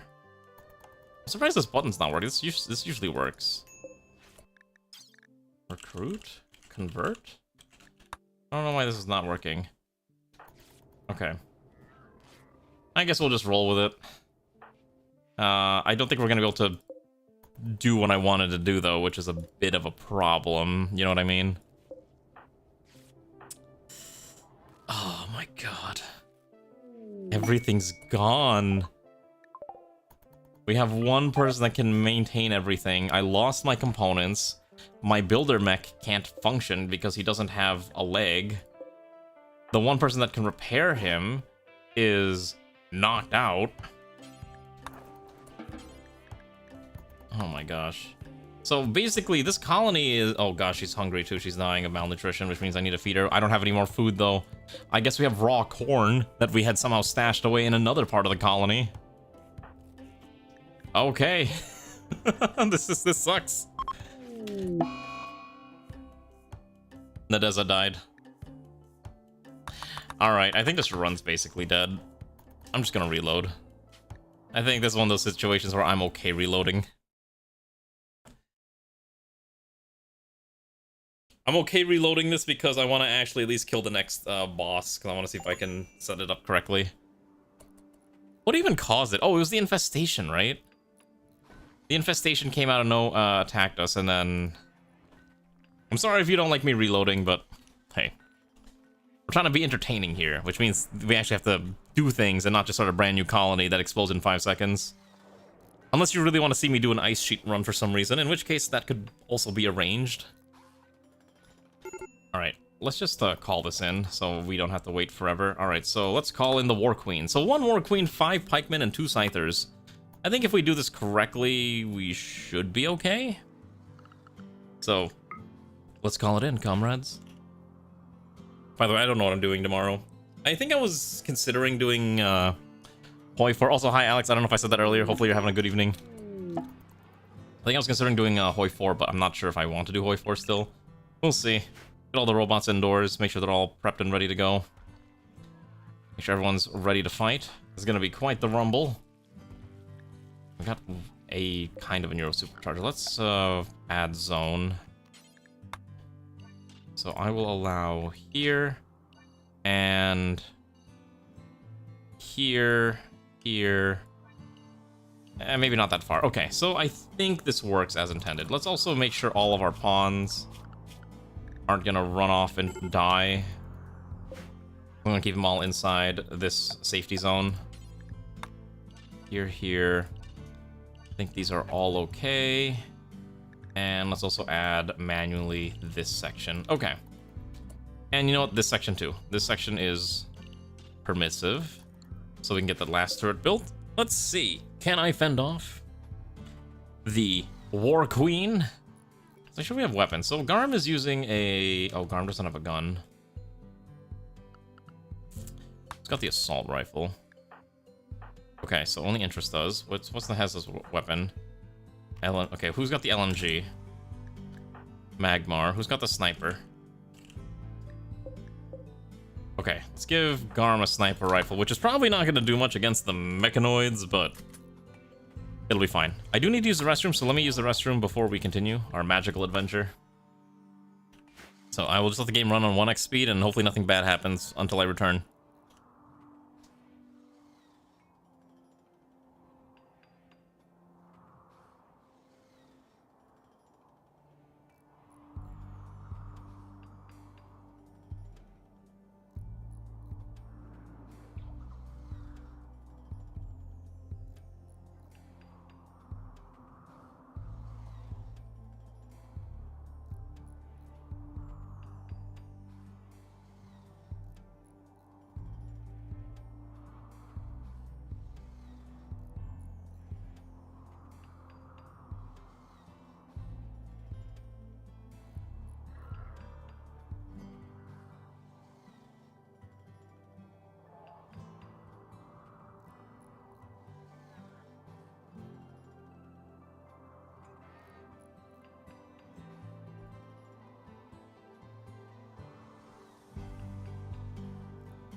Okay, to be fair, my understanding of this game and my game knowledge has been kind of skewed by the joy of Combat Extended, but it's okay, we'll be fine. Summon the War Queen, we're gonna wait for them to show up, and then we'll try to beat them up, and we should be okay. Hopefully nothing bad happens, but anything is possible, right? I was gonna say something, but I completely forgot what it was. I think it had something to do with Anime Expo, which I completely forgot was this past weekend. And I was seeing some interesting news coming out of AX, where apparently, every year, there always seems to be something crazy happening at AX, and this year there was a fire at Anime Expo. And then I heard there was a bomb threat at Anime Expo this year too. So, I feel like that con is slowly getting more and more cursed every passing year. I haven't been to AX since 2019. Oh no, trust me being bad at the game is perfectly in line with the streaming experience. It's to make it more entertaining, is my excuse. I'm totally not bad at the game, normally anyways. You ever been to an anime con? Drunken Wayfarer. I recommend trying to go to an anime con at least once. I think an anime con is a very cool experience where you can kind of soak in that way. I'm a weeb, in a way. And sometimes I like going to them just to kind of soak in that energy that I had when I was in early college, late high school, and that I no longer have anymore. And it's always seeing what people do. I like to go cosplay it. I used to cosplay at some of these events, but I don't anymore. There's an Astolfo cosplay, and then there was the maid cosplay. And photos exist of the maid one, but not of the Astolfo one. Ray has the photo. She's seen it. I looked beautiful, is all I'm gonna say. My legs were fantastic. Back to topic of Dark Knights. Okay, so the main thing with the thing I have with Dark Knights is that I think it doesn't know. So let me preface this. I have not played that much Dark Knight, but I always thought it was really cool that they had combos that are. It's like, okay, you attack, you generate mana, you spend that mana to use your dark magic spells, right? It's similar to how paladins use their they use their main combos to generate mana, and then they part of their chain they cast Confettier a bunch of times, and then they cast Swords of Revealing Light, and then so on and so forth. But I think, if I remember correctly, they kind of dumbed down a lot of the combos, I think is what it was.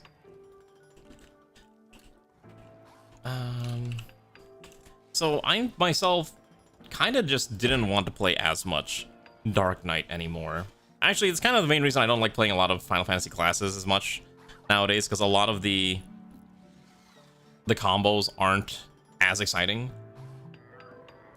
They used to have interesting combo chains. Like, I remember Paladin had like a 1-2-3, a 1... So it was like a 1-2-3. That was your Rage of Hallonen combo. Then you had your 1-2B, 2C combo, which was Royal Authority. And then you had your 1B... There you had your 1-2B, 3C, which led into your... dot combo. And I was like, I loved it when the game had a lot of these different options and stuff like that, but they've made it simplified by making things like OGCDs, or just, like abilities that you can just use instead of being part of a combo chain. And I think it kind of I think the idea was that they're trying to, the thing is at least to my understanding, is that they wanted to normalize the experience and the timers of everything. My understanding is that the game design revolves around 2 minutes, right? So your full rotation is like a 2-minute full rotation, assuming no interruptions, right?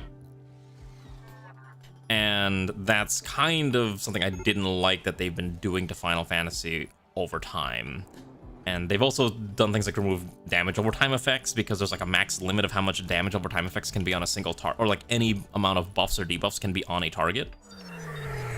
Oh, they've landed. Okay, we'll deal with that in a second. They're not attacking it, so we can be fine.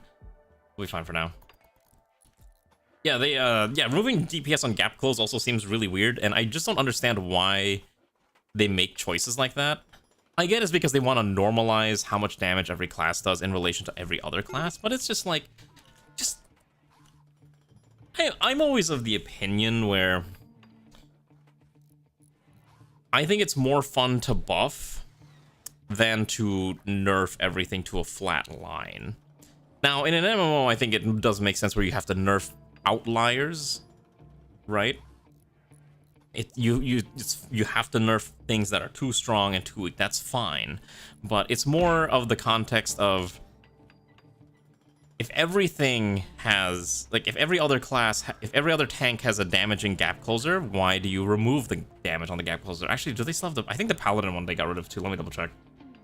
I'm pulling up the job guide on 14 now. It's been a while because I know theirs is called can't remember, intervention or something. Hi, Skype again. How are you doing, comrade? Intervene. Okay, so you still have the damage one. Dark's not the only tank without damage on gap. Yeah, that doesn't make any sense to me. I don't know why that's the case. Again, that's kind of the thing that just drives me up a wall. It's like, I really wish they would stop dumbing down things for the sake of making it more approachable, I guess. And I also understand why they have to remove buttons. Like, if you don't, like, one of the main reasons they have to remove buttons on classes is because controllers exist. No, paladins do. I'm looking at the job guide right now on the 14 website.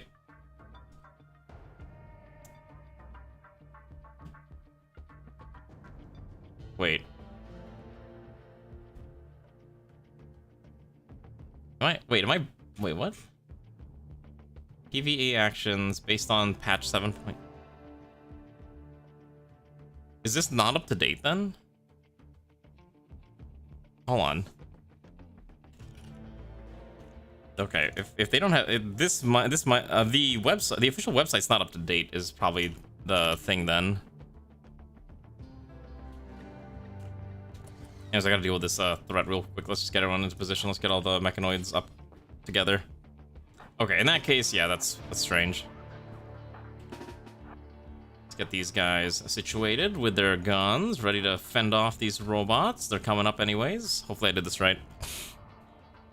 Oh, you know what? Let's get Coyote here. He may not be able to aim well, but I can at least give him an EMP launcher. There we go. I don't know. Maybe, I think it's because people were using them more as like an OGCD cooldown, which maybe they didn't want people to be using it like that. That's probably the main thing I can think of, right? Maybe it's like, maybe in their math, they decided this is too much damage, we need to tone it down. I could see that being the case. You know, there's a lot of information that we don't have access to and how they may design, you know, balance patches and fights. So I kind of, you know, just gotta trust their judgment, I guess. All right, let's see if we can kill these. A mad alpaca has also decided to show up. Cool. All right, here we go. Here's the fight. Phil has a flamethrower, which means he's not going to be useful, so let's not pull him in here. However, I'm going to give Phil this Persona Monosword in case I need a fighter with a Monosword.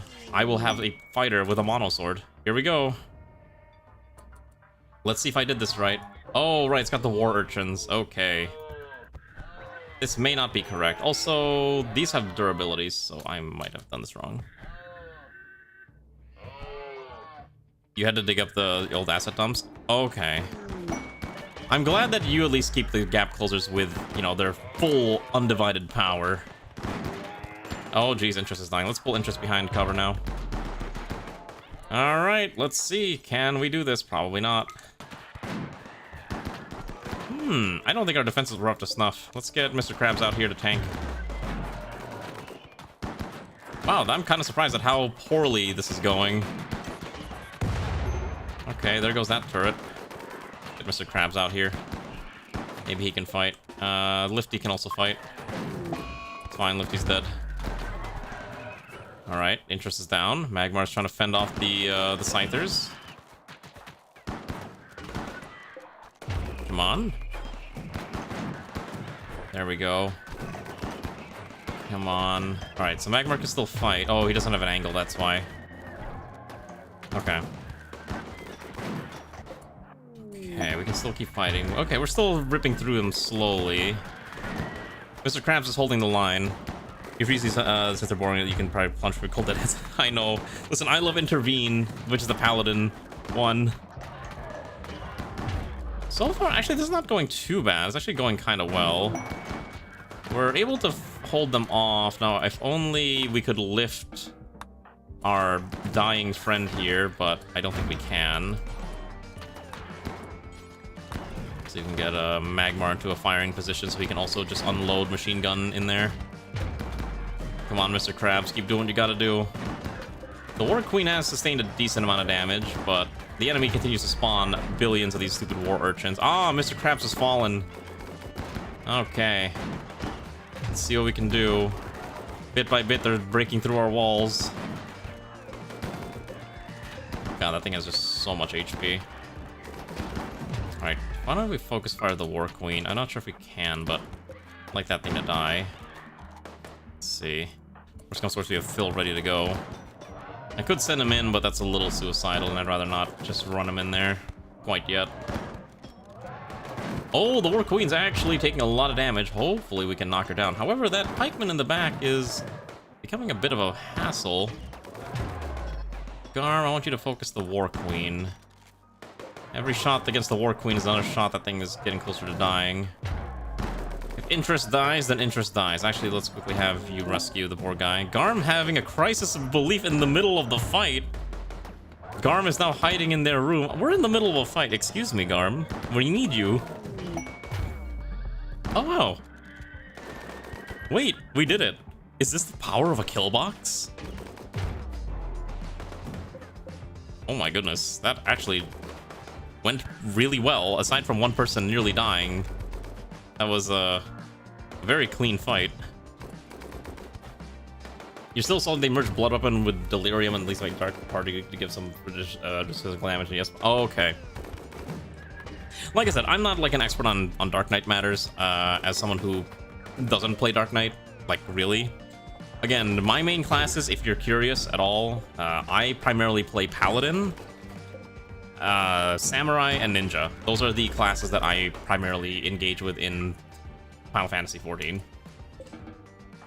All right, let's go repair Mr. Krabs. The poor guy needs the healing. All right, let's get everyone undrafted and let's just rebuild everything. That actually went pretty good. I mean, we did lose, I think, Lifty, but that's fine. We can get Lifty back.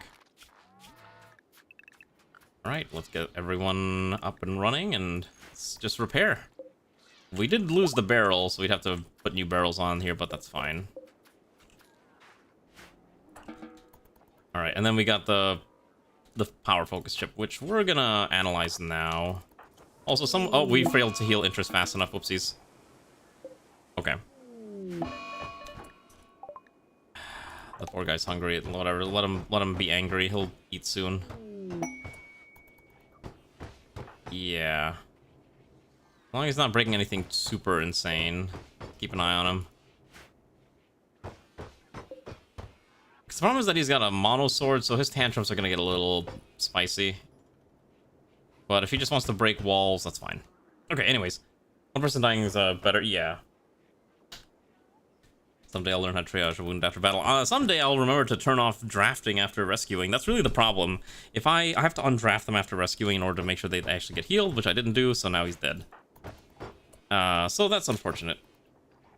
Let's get everyone tended to, except I believe Phil was actually our primary doctor as well, so that's a bit of an odd issue.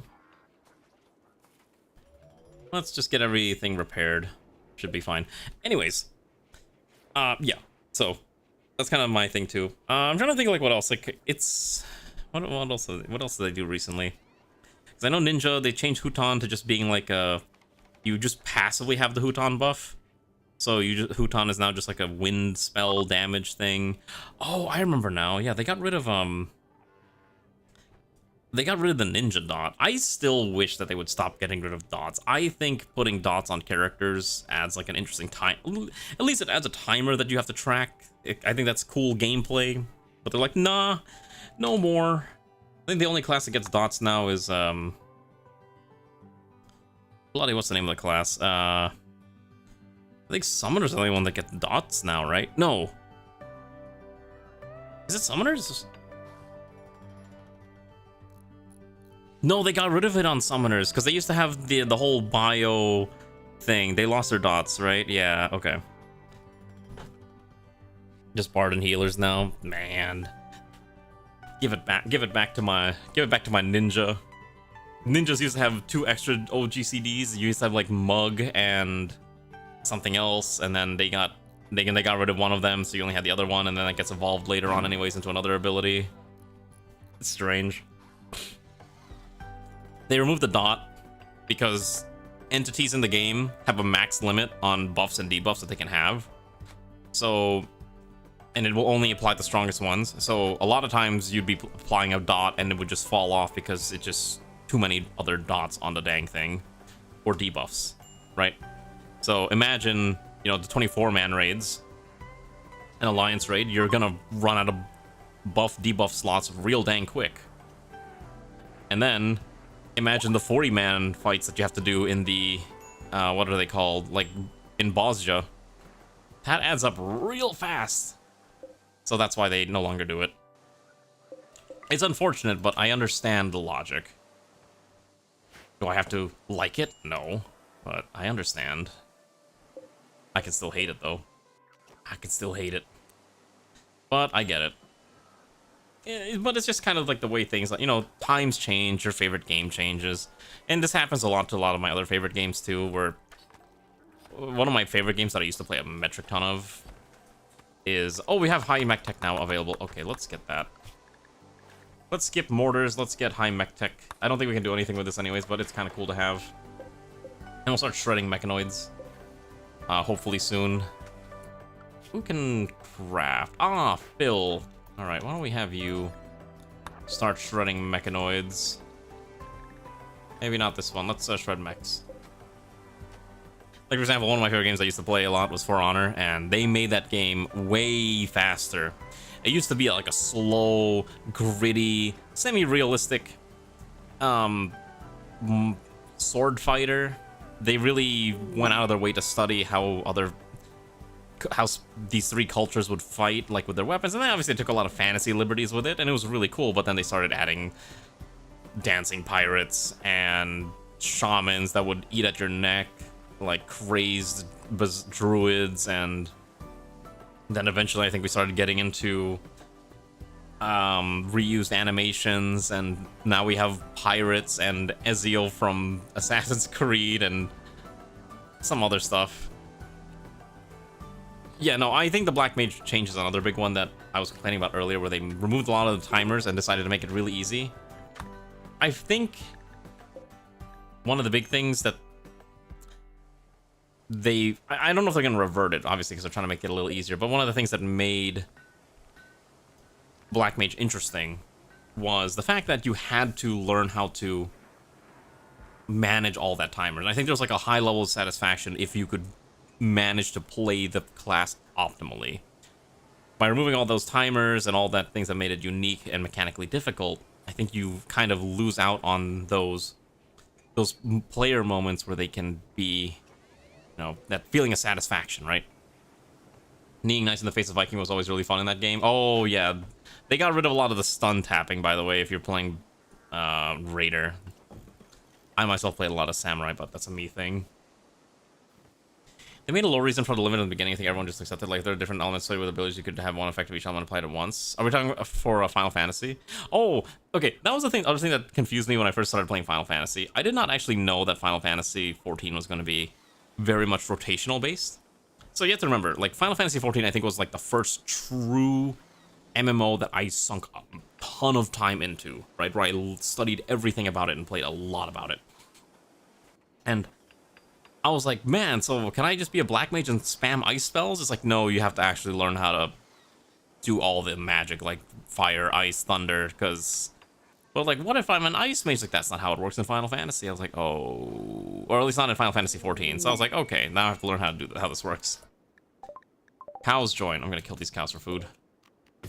There's also a bunch of alpacas that are mine that I should probably slaughter too. Yeah, that's probably fine. Why is our pawn angry? Colonists left on... Oh, we got a bury interest. Okay, let's put a burial site right here. Perfect.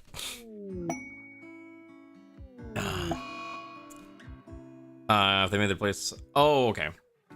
Like I said, I probably need to play... I actually don't have Black Mage fully unlocked. I think I'm still on Thaumaturge, but it's mostly like what I've heard and understood from how other people play. Samurai player, you're gonna get grabbed and thrown off the mic. Why would you throw me off the map? I haven't done anything to deserve this. Ah, Empire people. This guy has a funny Zeus hammer. That's gonna be a bit of a problem. Let's make sure all of our mechs are in Area 1, and same with our pawns. I guess we'll use the funny kills box now, because I think we have no choice anyways. That's fine. We'll deal with this in a bit. Let's get repaired. Okay, so they're getting ready for their assault. Let's fight this off.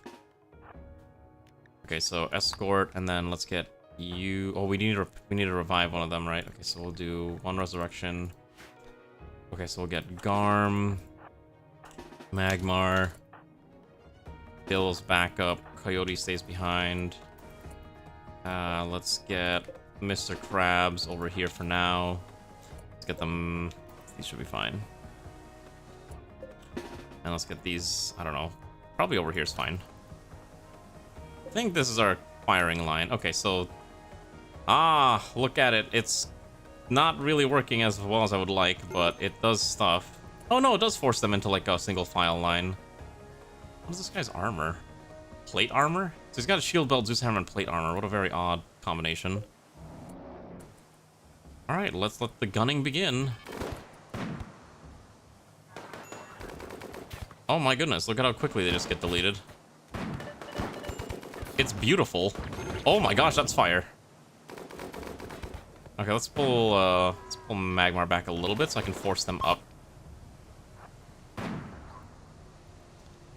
Wow, that was kind of a slaughter. Okay. God, now I'm starting to understand why people love using kill boxes. I'm understanding this now, bit by bit. Okay. Let's let the people also out and about. There we go. Gotta bury the guy. Let's where's my builder mech? I need you to quickly build me this grave. You can find out how it should be valid anywhere as long as they can get the lore to line up. It doesn't have to be elements. Oh, okay. I don't know. I think, well, don't they do a lot of lore lessons in Final Fantasy, especially for like all the classes? Like your class quest is basically one giant quest, lore dump on how your class functions. Like lore-wise, how does it work? How does it do things? Why does it do things? You know what I mean? Like there is a lot of. Where is this corpse? Do you have anything? No, it doesn't have anything of note. Okay. Let's have. After he feeds him, let's just bury the poor guy. Dark Machinist and Black Mage. Okay.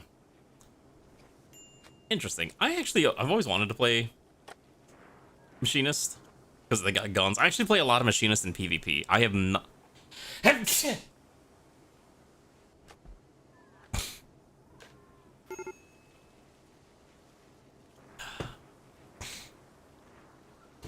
I've always wanted to play Machinist because I actually don't have a range DPS in my repertoire, and my options were either going to be, do I want to learn how to play Machinist or do I want to learn how to play Bard? And I decided gun is cooler.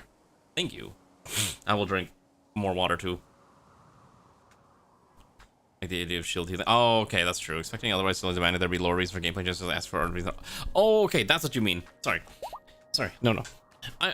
If lore changes for gameplay balance, I don't think it's necessary. I think that's excessive. I don't think that's realistically going to happen. I thought it was more just like, hey, the lore of why Black Mages cast thunder, fire, and ice, and like learning to manage balancing the elements type thing.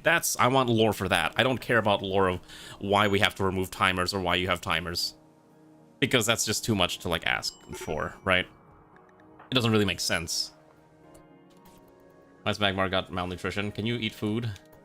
You have fine meals. Please eat before you have a mental break. Thank you. Okay. I think we can build another one of these neural superchargers, and that should be enough to feed the whole colony. I cannot play a healer. I will say the one thing I cannot play in Final Fantasy XIV is a healer. Do not ask me to heal. I cannot. I think Rei can heal, but I think she hates healing anyways, but even though she knows how to do it. But me? No. Don't make me heal. I will get you killed. almost guaranteed, if you ask me to heal, you are going to die. So, that's just a food for thought, I guess, would be the best way to describe that statement. It's just, I just never found healing enjoyable. I find it fun when I'm playing Paladin, right? Because I like playing tanks because I can get hit. I like playing tanks because I want to see that tank buster hit me and it just bounce off, or maybe take off half my life but not kill me. That's the joy I derive from playing tank. It's getting hit and seeing by how much do I survive. And this is absolutely not indicative of any masochistic tendencies or anything like that. I just enjoy playing tank and watching those things. I still have that comic that you drew, Alana. I still have that. Hold on, where is it? Let me find it. I'll put it on screen. Where is it? Where is it? VTuber folder.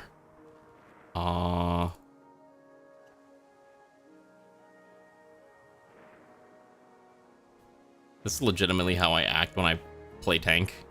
I want to see that damage. I want to see how bad it's gonna hurt, especially when I have vuln stacks. Listen, damage is a healer mechanic, right? Technically, paladins are healers too, so it's okay. It's totally fine. So, anyways, that's just my mild thing with... Susano's a fantastic boss. I think Susano and... let's see, Susanu and Ravana, I think, are my favorite boss fights. And Knights of the Round. Those are my favorites. Okay, let's just... if they attack me immediately, maybe we should get away from that. They can't be that deadly. We can just hide away. Hold on, let's get everyone back into safety zone. You know what it is? It's the music. They have such intense themes that I really enjoy listening to, right? Ravana has the whole Bloody Rose theme going on, and Susanu's got his own. It's almost like a dance. He thinks it's like a dance, and it's like, it feels like a dance. I think some people don't necessarily like Final Fantasy XIV fight design for the reason that it's kind of you know, okay, so here's how I'm gonna describe it. One thing that I may have had like a mild issue with Final Fantasy fight design is that it's very much like a dance, where if you mess up one mechanic, you kind of have to start all over. That's not the case all the time, but it definitely feels like a very intense dance in that regard. But I think that also is kind of its strength in how they design fights, right?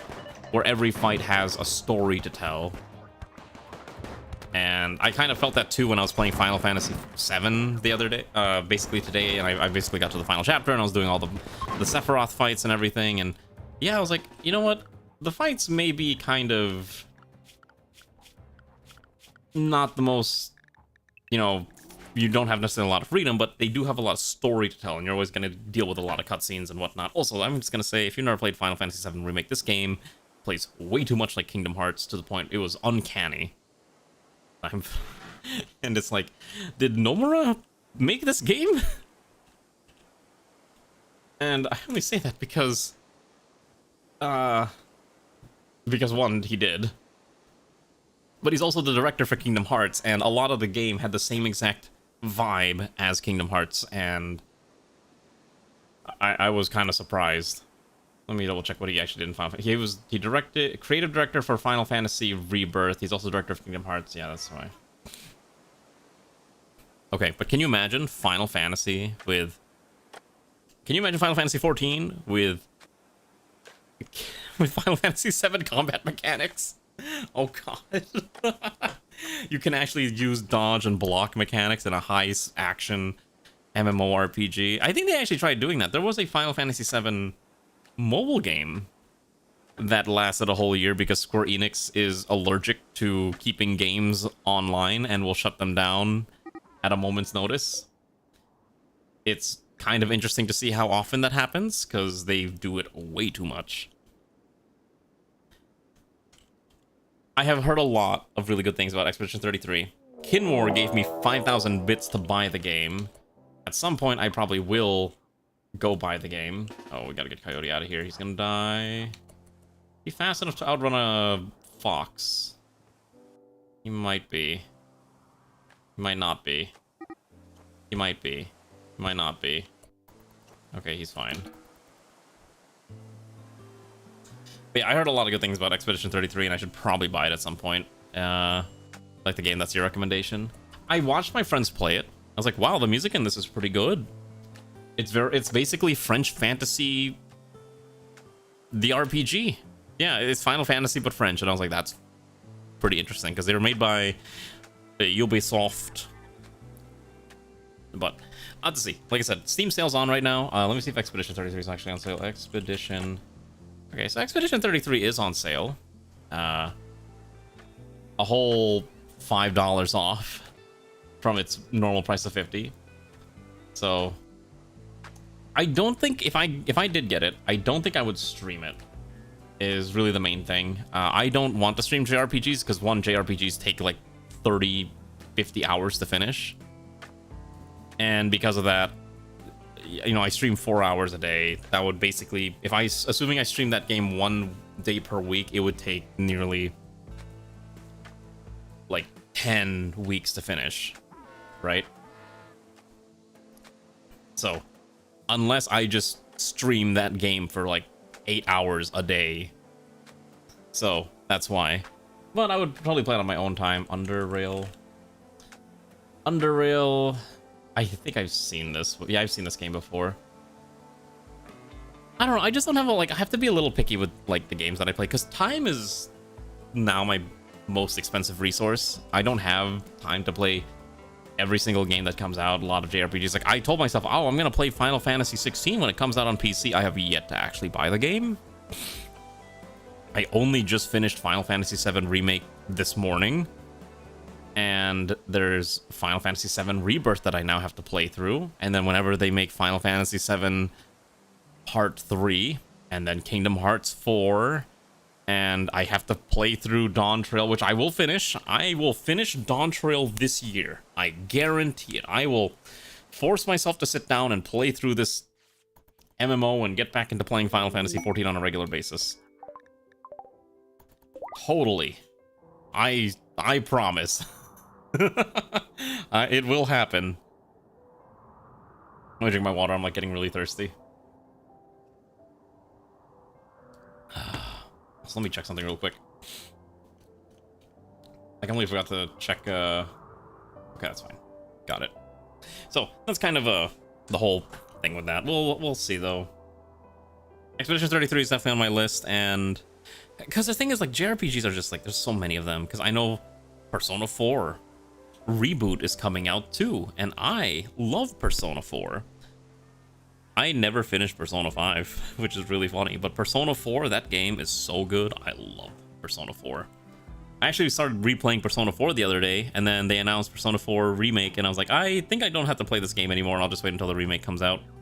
So, however, if you do have a game that you do want to see me maybe play on stream, like I always say, like, just post it on Discord, because I do check the suggestions channel. Am I gonna play everything on there? Probably not. Very unlikely I'll play any of them. But I do like to take a look and see what people suggest. That gives me an idea, like, hey, maybe this is the genre of game people want to see. Like, let's see here. I know Marksman posted From the Depths the other day, which actually was on my list of things to consider. Because there's actually a similar game to From the Depths where you build like a voxel-based... It's like a voxel-based ship builder, and you use it to fight other ships. And go fight in your fake naval battles. Except I cannot remember what it was called, so I have to find out what it's called now. I can't remember. Let's see if I find it. Oh my goodness, I don't know why I'm getting so sniffly. Yeah. Oh, and then there's like other ones too, like Ghost of Tsushima. Because again, like JRPGs take like 40 to 50 hours to complete. I stream, what, 20 hours a week? Yeah, if I didn't stream... Like, I stream 16 hours a week. Yeah, if I didn't stream, I'd be able to get through these, but I prefer to stream rather than necessarily playing all these JRPGs. You know what's crazy too? I don't understand I still don't get it, but like some of my VTuber friends, I will just pick, you know, like go through Twitch and I'm like, okay, this person's streaming, let's go see what they're doing. And then they are just casually, you're like, oh yeah, this person's been live for the past, for the last 8 hours, and they're still going. I don't know how these people have that power. It is crazy to me how long some of these streamers, and they're all it's mostly the VTubers that are able to pull this off, who can stream for like a bajillion hours long. It's just kind of nuts. It is actually insane. So, just a completely random tangent, I guess. Let me drink my water again. I'm like super thirsty. I don't know what's going on.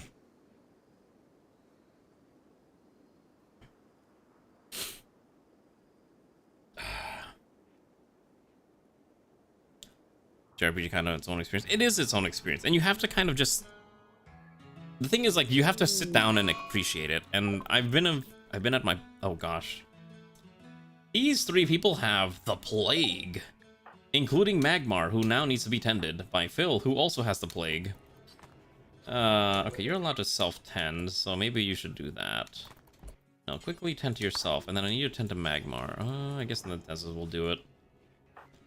Oh, 1.9% tend quality.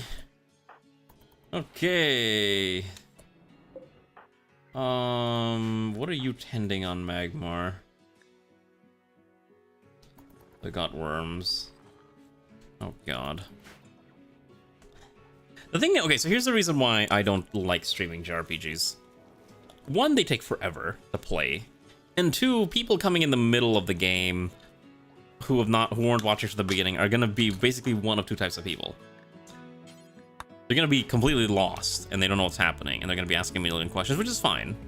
Or 2, you're gonna get people who are gonna just casually spoil the game for you as you're playing it. And the people who are gonna want to watch JRPGs are usually the ones who will come only to watch that specific JRPG. And I say this specifically too because, like, Final Fantasy XIV. If you stream Final Fantasy XIV, those people who come watch you to play Final Fantasy XIV, they're only gonna want to watch you play Final Fantasy XIV. They will not watch you play anything else. I'm not saying this to be like a cynical about VTubing and whatnot, but that's kind of the truth. I've seen it happen with a lot of content creators who kind of temporarily dabble into 14. They get a huge spike, then they play something else, and then they lose all those viewers because 14 fans are very dedicated to their game. And I'm not gonna lie, I'm one of those people too. I'm dedicated to the realm of Eorzea. Am I gonna be able to keep Magmar alive? Oh god, this plague is gonna kill them all. I need to absolutely get I need to get you to tend to this again. The menu of the finish. I will finish it eventually. I will finish it this year, guaranteed. I will absolutely sit down and finish it. Now that I've finished 7, I can maybe play it before I touch Rebirth. Also, man, look at this wonderful poison field. Oh god, it looks so bad. Oh. Yeah. When does 8.0 doesn't come out for another... Wait a second, hold on. Let me think this through. Hold up. So Dawn Trail came out in October of last year, which means 8.0 would come out around October of next year. Yeah, welcome to the Chernobyl corner. You don't want to be there. Okay, you need to... No, you rest. How do I make this man rest? I want Phil to tend to Magmar's wounds.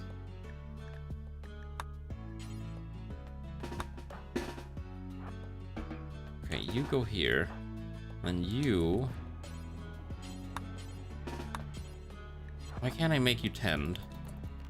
I have an idea. Okay, so let's do this. Let's turn off self. And then you need to rest. Okay, I guess he's gonna eat first before I can tend to him. Okay, then once he lies down, I'll have Phil tend. Okay, tend. Let's get this done. Use inferior. If you're alone supplies during the trip and need to make safe space ASAP, if you can't avoid combat, solve invisible random encounters. I do kind of understand that frustration with random encounter design and mechanics in older JRPGs. And I think that's also kind of like, that's just how it was. Because you have to remember, in modern JRPGs, technology is so advanced now that you can have all the enemies just kind of running around on the field and then you can just interact with them normally. But back then, you didn't really have that as an option, especially if you're trying to manage an entire party of characters, right? So what's the solution? You just randomly walk into the enemies, then you transition to your battle sequence. And, you know, that's just how it was. I don't mind the current system. I think the current system's fine. I think this Tosinio guy is probably gonna die.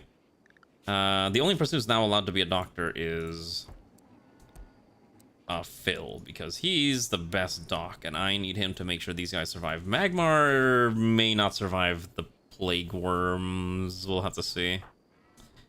Ciccolino's very unlikely to survive either. Oh man, this sucks. What about Zelda 2 where you can see the encounters? Yeah. It just really depends on the JRPGs you're looking for, right? If you're playing like those turn-based, you know, or party-based JRPGs in the olden days, yes, that's they had no choice. If you're playing a single-person adventure action RPG, then yeah, you're gonna run into enemies on the field. That's just how it is. Again, it's just really dependent on what game you're playing. Let's just keep everyone in here. I think our little fun corner can handle those. These turrets are surprisingly good at their job. So Magmar's gonna eat. Can I keep him alive? Let's see. You are at 55. Wait, can I preach health? Oh, we can. Okay, hold on. Let's quickly have Garm just go up to Magmar and just be like, I command of thee to be healthy. To get you and your friend group over here. I can't make him rest, can I? Alright, I'm gonna turn Magmar's bed into a medical bed. He needs to rest. I should probably make a hospital. I keep forgetting to make a hospital. Okay, and our doctor decided to have a mental breakdown. Oh, of course he did.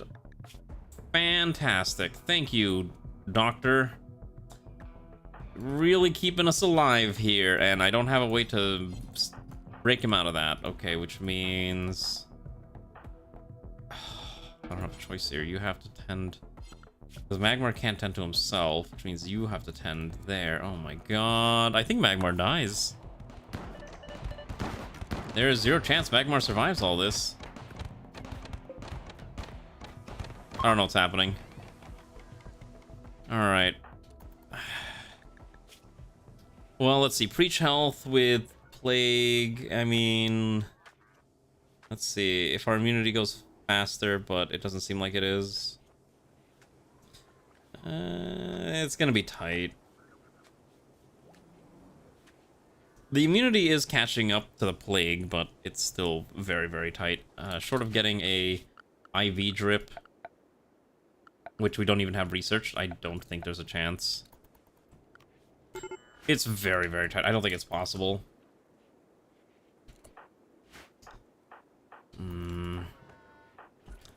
Yeah, and the other guy, this guy's definitely dead. This guy's not going to survive. I've more or less given up on him. I'm sorry, Ticellino. He had paralytic abasia. He would have been pretty good as an intellectual in our colony. Pretty good shooting set, but unfortunately, it was not meant to be. And Garm's okay, so Garm immediately went from one. Okay, so Garm's not having a corpse obsession. Great. All right. Also getting Magmar fed. I think we need the poor guy to eat something. This is the real struggle here. Watching, knowing that I can't do anything to keep him alive. No, it's not. I don't think it's feasible. I don't think it's feasible. I need like some kind of healer serum. I don't have anything that I could do.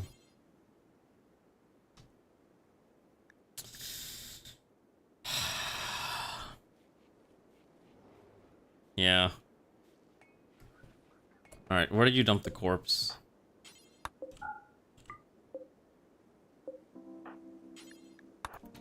Okay. Okay, here's the thing that I never understand. Why can't I bury the corpse while he's in the middle of his stupid thing? I never understood that. Like, you have to drop the corpse off first, and then you're allowed to... Oh, geez, there's a lot of corpses here. Like, I think the pawn being in Corpse Obsession just blocks off all the other things from being used. Okay, he's dead, yeah.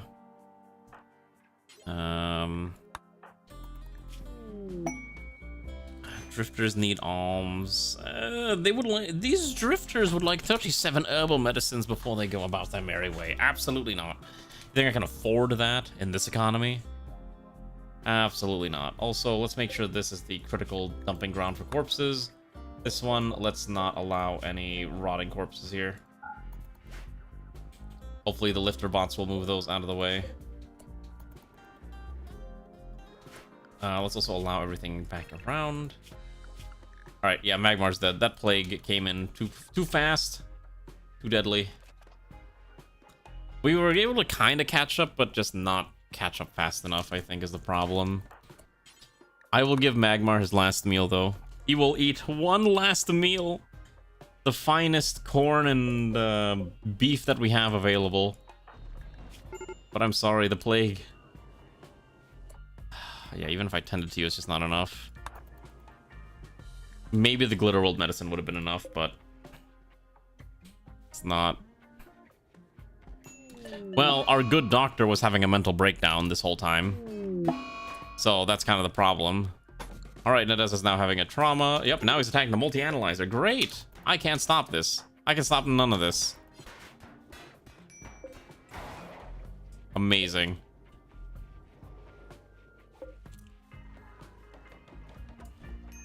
So I need another... Okay.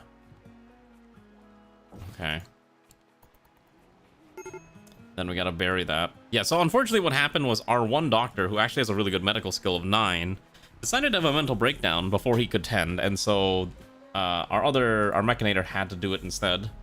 But our Mechanator didn't exactly have the skills necessary to do so. And so that's what happened. So everyone is just dying left and right, and it sucks. It is just a slaughterhouse here. But that's the Rimworld experience, you know. People die, and we just have to try to move on. From bad to worse to Jover. It is truly Jover. Let's bury them. However, before I bury Magmar, I'm taking that gear. I'm sorry, that's Plague. That's a Prestige Recon and Marine Armor. I'm gonna take that. I probably should have stripped him off before he died, but whatever. Wait, when did I run out of electricity? Oh, shit, I don't have electricity. What do you mean there's a waste pack infestation? What? Wait, oh, I don't think I've experienced this before. Also, yeah, that's not good.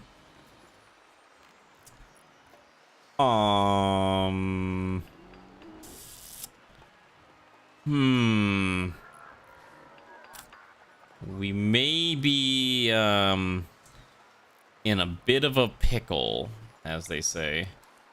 Can I slap any more of these down here? Probably not. Okay. I could probably put like 1 or 2. I could go 1.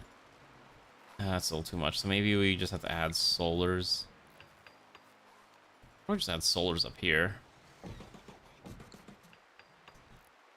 Okay, wait, where do they go?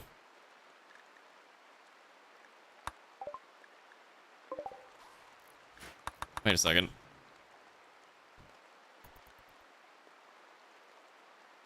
Where's the funny spiders? Where's the funny insects? They didn't spawn in. I've been debated. Wait, let me read that again. Let me read that message again. A group of burrowed insect stasis cocoons have picked up the scent of a recently dissolved toxic waste pack.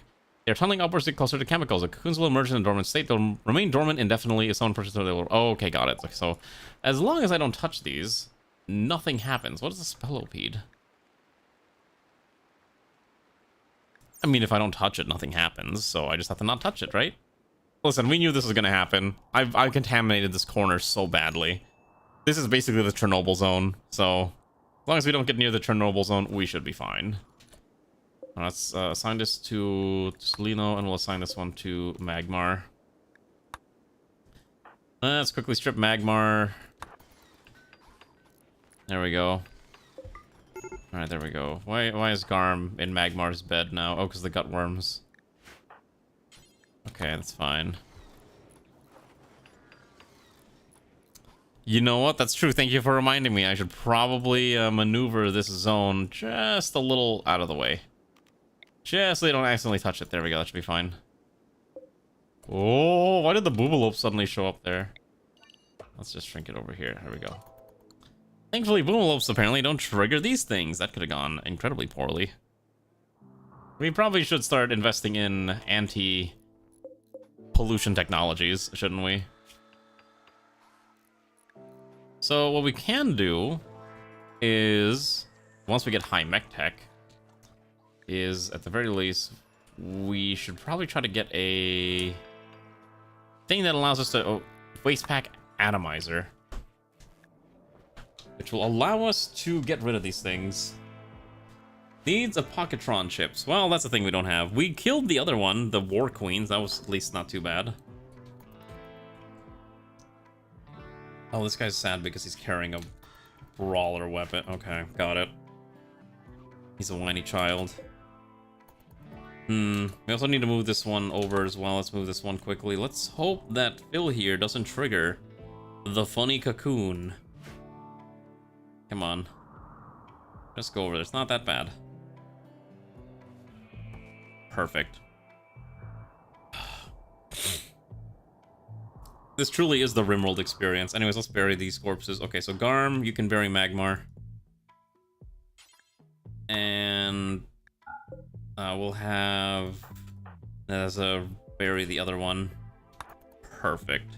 Speaking of other random games that I have been playing quite a bit of, or at least I've been watching someone play. I've been watching Ray play a lot of Backpack Battles, and I am just constantly and perpetually amused at the sheer amount of random game references that I'm stumbling upon in that game. There was an item called Bury the Light, and I was like, this has to be this reference to the Devil May Cry song, right? It's just like a lot of random things like that. I think there's like literally a spell called Free Run too. It is? Okay. Got it. So I'm not crazy. Oh! You know what's on sale that I could actually try? I could finally play Europa Universalis 4, the only Paradox title, Grand Strategy, that I've not played on stream. Imperator Rome doesn't count because that game's dead.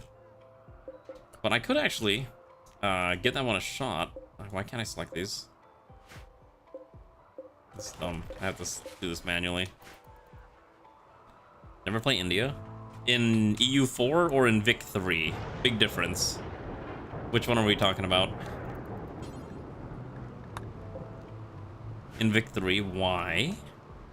Should I be concerned about Vic 3 India? I would like to build a... Oh, I can build a paramedic bot.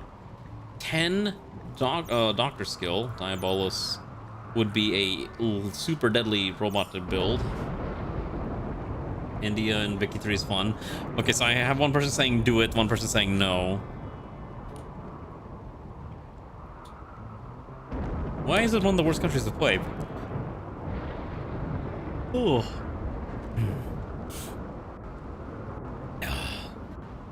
Compared to Rome is more of a dead on arrival game, never stood a chance. It's true.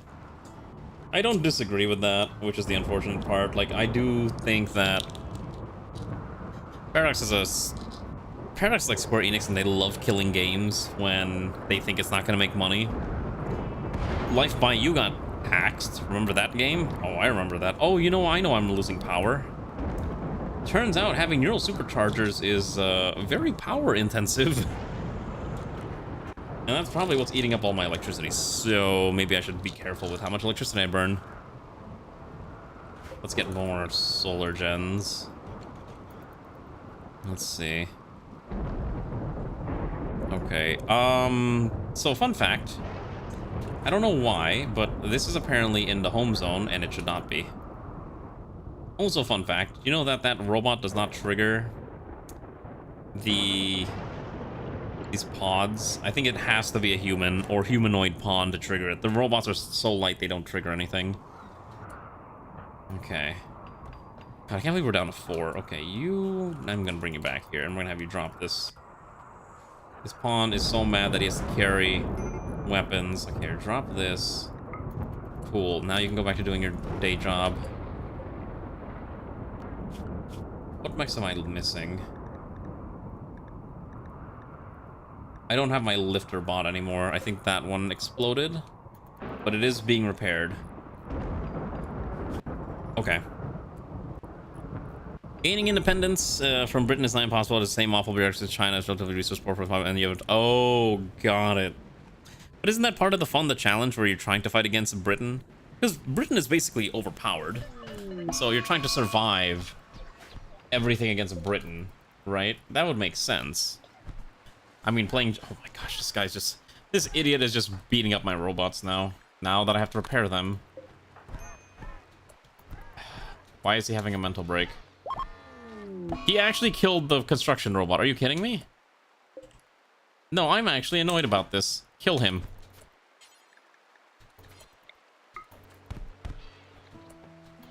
No. I'm not dealing with this. I'm actually mad now. I'm gonna kill him.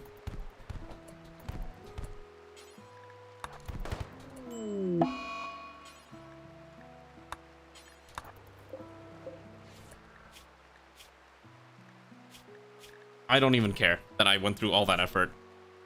This man actually just irritated me. He was just pissing me off. So, you know what? The robots have more rights than the human. Alright. Make sure Garm's okay at least. Garm's our best shot. Okay. The injuries aren't going to heal super well, but they'll heal in time. Gotta do what you gotta do. That's what I had to do. It's also a word of joy here. Okay, so at least we'll keep you happy. Okay, undraft, and then I guess we'll bury him. Let's do a funeral for Magmar, though. At the very least, we can do that much. Oh, let me crack my back. Ugh. Wow, that funeral for Magmar was terrible. Everyone has a minus 30% mood. Oh my gosh. Oh my goodness. Garv just has a million negative panel. Oh, because there's no fresh food. You know why? Because no one in this colony can cook. Except Phil, who is also having a mental breakdown. Oh god, this is so bad.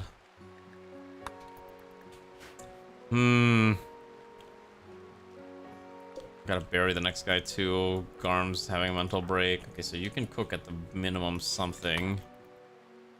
That's what I'm trying to survive, but we... Basically, if we can get the next research, we can build robots that can cook food for us. I think. Yes, we can build a Fabricor, which basically can do cooking and all the other domestic crafting tasks that require a crafting skill of 10 or... of 10. I think the only reason I wanted to keep Coyote was he had a decent crafting skill, but at this point, I was just like, nah. Nah. He can perish. Okay, so Garm's okay again. Let's bury Coyote here. Maybe we'll give him a funeral if I'm feeling nice. Let's have Phil bury the guy. Okay. So far, everything about this run, it was going pretty good. We had 1, then we went to 5. We even made it to 6 colonists, and now we're back down to 3. Oh, such is the circle of life. Maybe we should start capturing people again. Let's try this funeral. Maybe we get lucky this time? Let's see. Let's see if we get lucky. I'm gonna need a lot of Fabricors, which is gonna be the main struggle. Ah, yes, it was lackluster, so everyone gets another -1 mood penalty for bad funerals. Oh my goodness. It never ends. There's always something that's making them go crazy. Let's also do this. Let's get the mech out of here. And then we can, oh, this is a Militor. What happened to my lifter bot? Yeah, Lifty. We gotta revive Lifty. I think the other problem is I might be running out of steel. No, resurrect the Mechanoid. Empty it out, then resurrect him. Yeah. Because I need Lifty to lift things around. The corpses are going to stay there for a while. We need to get these components inside. There's just so much nonsense going on. Oh. Actually, I'm trying to think. When was the last time I actually played Vicky 3? I do not play Vicky 3 that much. Every time I try to play Vicky 3, I'm like, I will be a great economic master and conquer the world through trade and commerce. And then it's just like, here's Britain, and here's their protection guarantee, and now they're gonna send 200 divisions halfway across the world to stamp out your tiny, you know, Asian uprising. It's just ridiculous to me. And that's why I stopped playing Vicky 3, because people don't play Paradox games to play as the overpowered. People don't want to. I think when people play Vic 3, they don't want to play Britain. They don't want to play, you know, France, or maybe they'll play America. They want to play countries where you start as an underdog and you have to claw your way to the top. I think that's a way more fun experience. That's, at least for me. That's why I like playing minor powers in Hearts of Iron, even if that usually ends poorly. You know what I mean? That's what I find the most enjoyable in these grand strategy. I've actually been playing CK3 again recently too, and it's just same exact thing. It's like I'm playing as I started as a duke. No, I started as a count and I'm slowly became a duke, and now I'm trying to find my way to become a king. Bit by bit. Clawing my way for scraps of power wherever I can find it. Actually, with all those pawns dead, my ticks per second has gone back up again to about 400. It's actually not too bad. It's actually kind of good. Unfortunately, at this speed, it should be 900, but I don't think that's ever going to be feasible. 360 or uncapped, basically. 360, I think, is fine. Because 60 is the normal, so 360 is 6. So this is 6x speed. Yeah. Okay, that's fine. Actually, with less pawns, perhaps we'll be happier. Oh, hold on. Okay, hold on. We might have found a new friend. Let's rescue this one named Am. If we're lucky, they will join us. If we're unlucky, we'll have to kill them. Anyways, let's just see how this goes. I'm trying to see if there's any other components that we can grab here. Vicky 3 is much more game politics, a game economics, your minor power, you need to play great harvest against you. It's that too. No, I know what you're saying, because I have to do that too. You make an alliance with one, and you drag them into your fight with the other major power. You let them brawl it out, and then you just kind of... You pick up the spoils of war wherever you can. I think I'm trying to think what... When I play Vicky 3, I usually play, I think... Japan, Papal States, or... I think China was the other one I liked playing too. Because China, you get the joy of having a bajillion manpower, but not enough industry to make it big fast enough. And then you're playing Japan, it's like you're just fully insular and you have to find a way to modernize and open up. And if you're playing as the Papal States, well, I'm eternally amused by the concept of the papacy just becoming eternally strong. Alright, more mad animals coming our way. Great. Where's Garm? Okay, so that's fine. So why is Garm unhappy? That's a lot of penalties. Yikes. Okay, so Garm decided to go on a murderous funeral right in the middle of all this. Great. Okay, kill this thing. Okay, and we have to deal with an infection now too. So Garm is killing everyone, which is unfortunate. I don't even want to stop that at this point. I think I need to stop it now, actually. He's about to murder Phil for no reason. Oh my god, Garm actually succeeded in killing someone.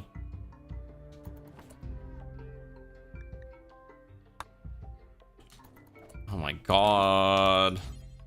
What do you mean I'm down to 2 pawns?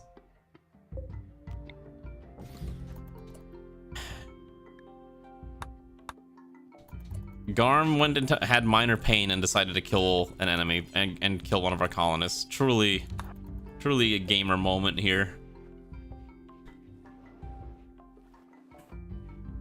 I don't even know what I'm supposed to do here at this point. Like, it's just, yeah, we're missing all these things from our ideology. Obviously, the corpse is a bit of an issue, and Magmar died.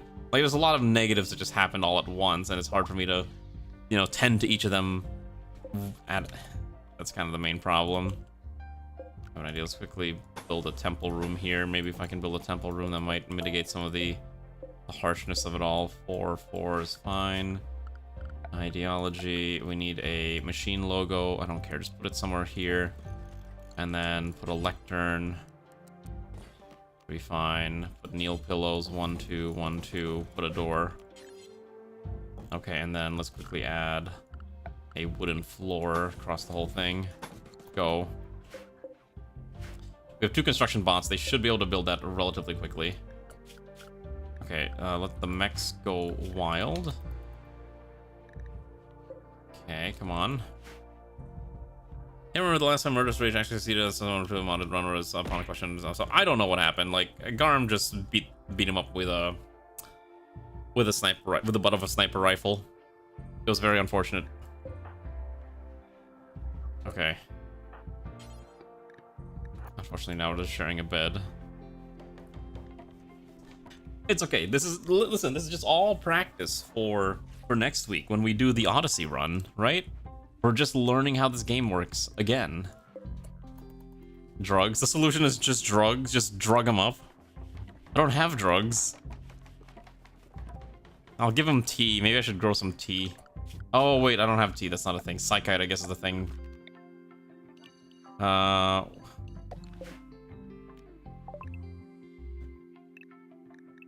guess giving them some basic psychoids would not be bad. It's basically just weed, right? Or no, wait. Just give them beer. The solution is just make beer, right? I don't know why I keep forgetting such basic concepts. Just give them beer.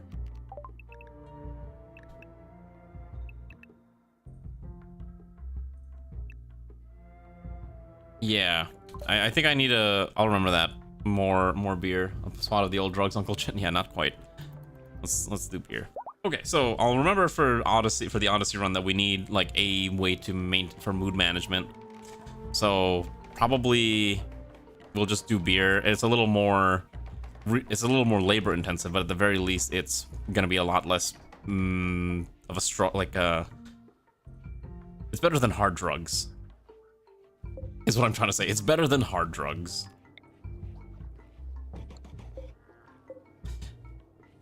Is Psychite Teal hot better? So you're saying I should just make psychoid plant? Or I guess there's weed.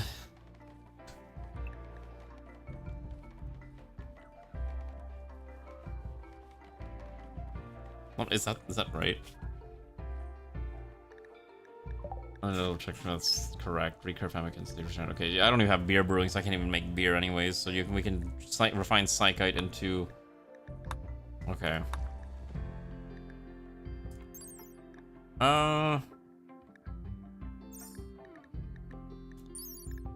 Yayo, Euphoric High. Okay, that's a combat drug. Okay.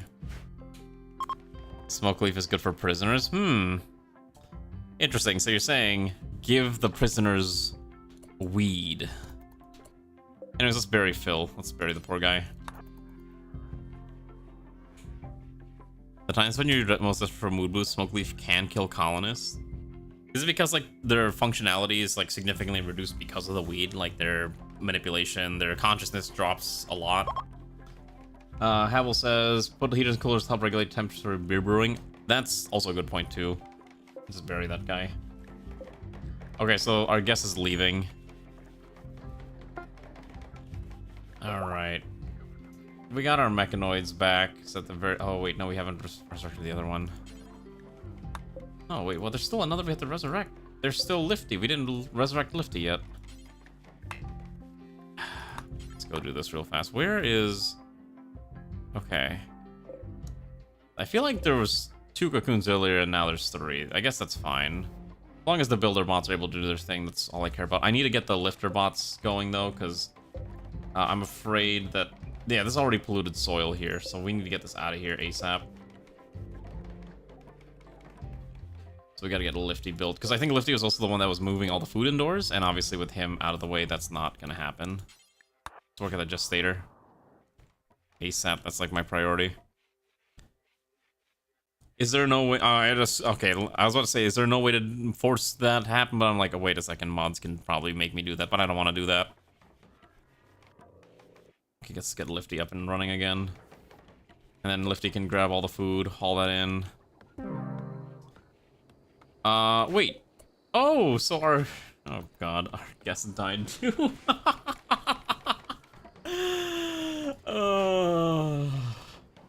You want a prediction? Sure, why not? Alright. Do we survive till end of stream? 1 pawn min. Yes. No. You will have... You have 10 minutes to vote your prediction if you really want to Gamba if you're on Twitch. I don't think this is a feature on YouTube, unfortunately. But hey, it's an option.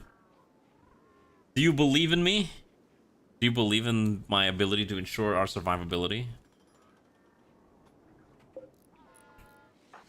I could always just run away. I could always just run away, and that would still count. We just have to survive. Beer requires both dedicated workbench and dedicated temperature sensitive fermenting barrel. Yeah, I know it requires a lot of specific stuff too. Like, if you have the electricity, you can just... Oh, jeez, speaking of electricity, we're perpetually running out of it. You know what we don't need? We don't need this many neural chargers. I think I just turned these off. At least these two I turn off for the time being, because that's just gonna cost too much. Alright. Actually, why are we not growing Psychite? Oh, is our planter... Okay, so Cotton Joe is our planter. There we go. So we can throw him over there. He'll grow it. Only every 2 days. Let's see if my drug policy mod... Oh, okay, here you go. So you can do recreation, or you can even schedule it. Things that I have to remember. Functions that I have to remember to have a efficient colony. Okay, so this tech's gonna take some time to research. Okay. Lifty's got 1.4 days, and then he can start lifting things again. Oh, don't schedule the Psych IT? Ah, well, there goes all of our power.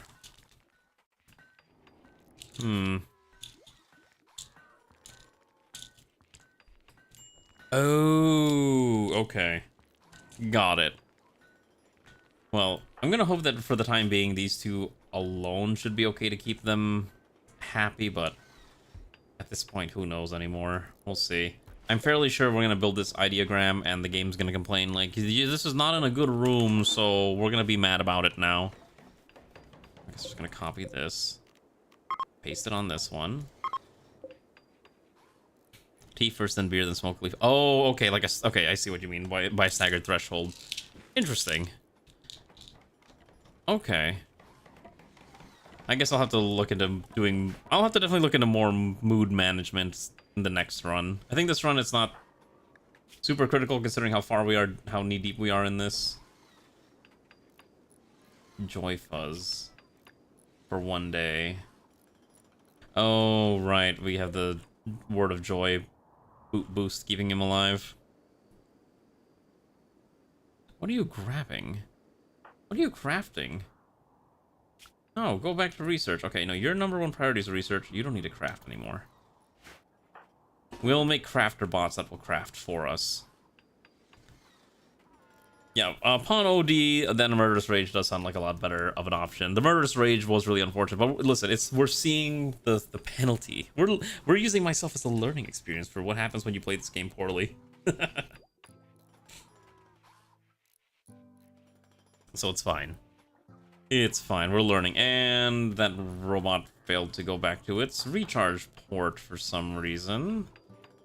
Which is odd. Also, this one should go here. So we need to get this one brought over. Let's have Garm wake up. Because Buildy and Pablo and...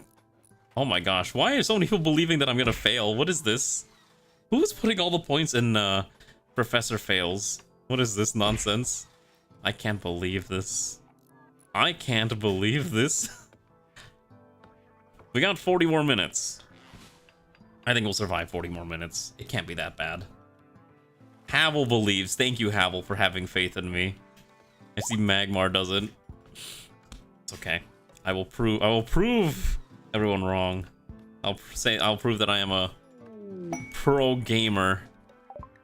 I don't want the Garlean seeds. A transport pod with a Muffalo Shaman named Cyano with paralytic abasia. Sure. Grab the poor guy. I'm sorry, he's a Muffalo Shaman? Because of his quiet and wisdom and great strength. Oh boy, a warg is hunting. And that's immediately. Are you kidding me? As soon as we step outside, we're immediately under attack.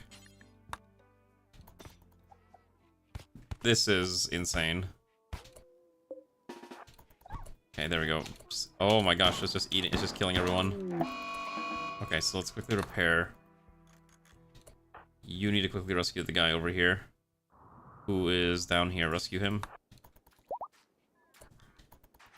Okay. Then kill this thing.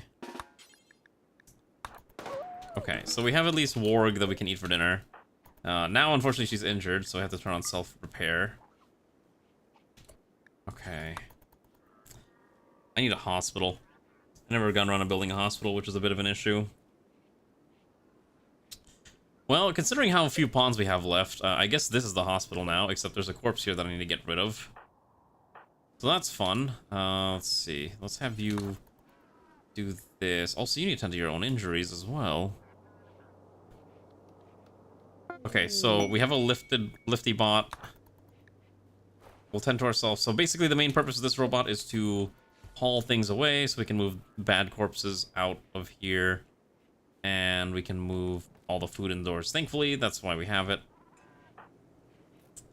I need to use the restroom again. Sorry, I've been drinking a lot of water this stream, so let the game run on 1x. I'll be right back, comrades. Hopefully nothing bad happens. Can't buy raids, thankfully.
I forgot to respond, but if at least someone, even if the faith that Havel has in me is is contrarian faith, it's at least faith, and that's what I appreciate.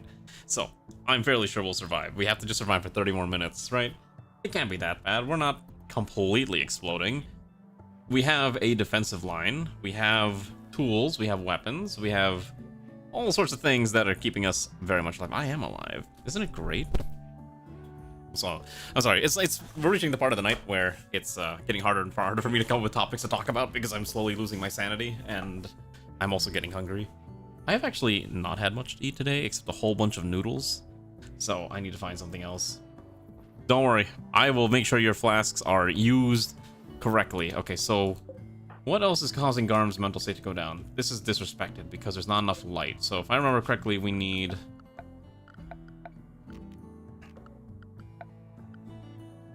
What is it? I think you need columns? Probably do at least 4 columns. And I think you can add 2 braziers and it would be enough. Okay, and then maybe add 2 more lap kneel pillows, and that should be enough. And a kiwi's a deadly predator. I mean, it can be. Listen, anything's a predator if you want it to be. Okay. Even the humble Thrumbo is a predator if you want it to be. Even the simple robot can be a predator if you want it to be. Exactly. In RimWorld, anything is a predator. Bashy's a predator. Ever what? I've never seen this happen, but here's some Bashy lore. Ray has told me that Bashy likes to eat flies. That if you're not paying attention, this dog will just... If it sees a fly and it can catch it, it's gonna eat it. I don't know why, but apparently Bashy makes for a pretty good fly catcher. Or fly swatter. Which is kind of cursed. But I'm like, you know what? I'd believe it. Ah, we're being raided by the Exodus Dominion. I believe this is the Empire. There's only 3 of them, which is actually not too bad, because they have to now move through our little area here. Let's see if these 5 turrets are enough. Maybe I just build more turrets, actually. Probably build a few more turrets here. I'm kind of curious if this is enough to actually stop them, because they'll move in, immediately get gunned down. Oh, look at that. They're actually surviving. Kind of. Yeah, it's got shotguns. This thing actually takes a while to aim, which is a bit of a hassle as well. So maybe this is not ideal.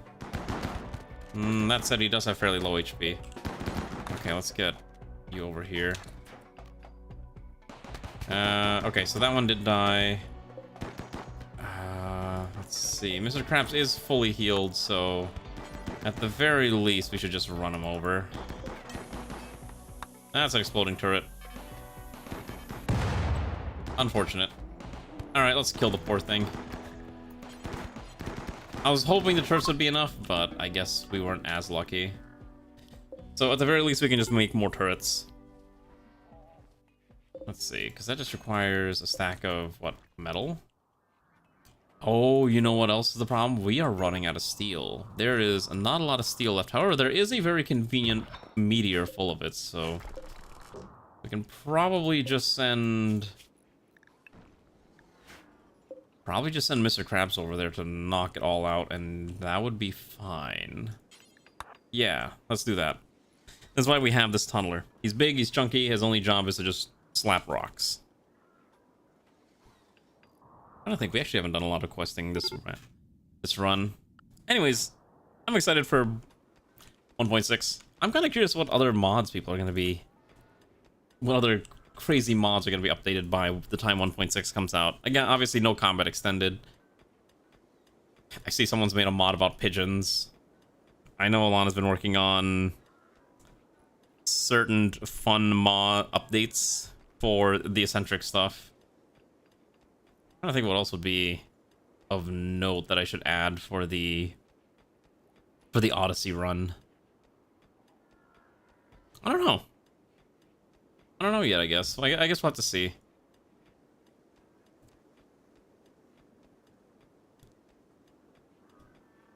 Yes. What do you want me to know? Now I'm concerned. 20 105 millimeter charged, an absolutely stupid caliber. Wait, what in the world? Wait, what? Wait. What do you have that uses? Oh wait, no, that's a default that's a default caliber in Combat Extended, right? Oh god, wait, hold on. Did you hold on, let me double check Discord real quick. Maybe you posted this and I might have missed it. Let me take a quick peek. Oh, okay, yeah. I remember I saw this and I was like, that looks really pretty. I'm excited for that. I saw that and I was like, that's sick. That's gonna be really nice. Okay.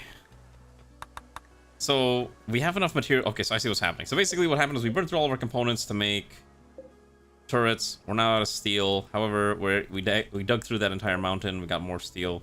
We have more components we can grab. So we should be okay for now. Unfortunately, there's no more metal for Mr. Krabs to dig through. Yeah. I guess we can grab the jade if we're looking for stuff. There's also some pemmican. Alright, so why are we actually having a mental breakdown again? Serious pain, friend died, lackluster funeral, ate without table, ratty apparel. Okay. I don't have any drugs. There's nothing I can do to keep them happy. Probably sharing a bed is making them unhappy too, but that's a different problem.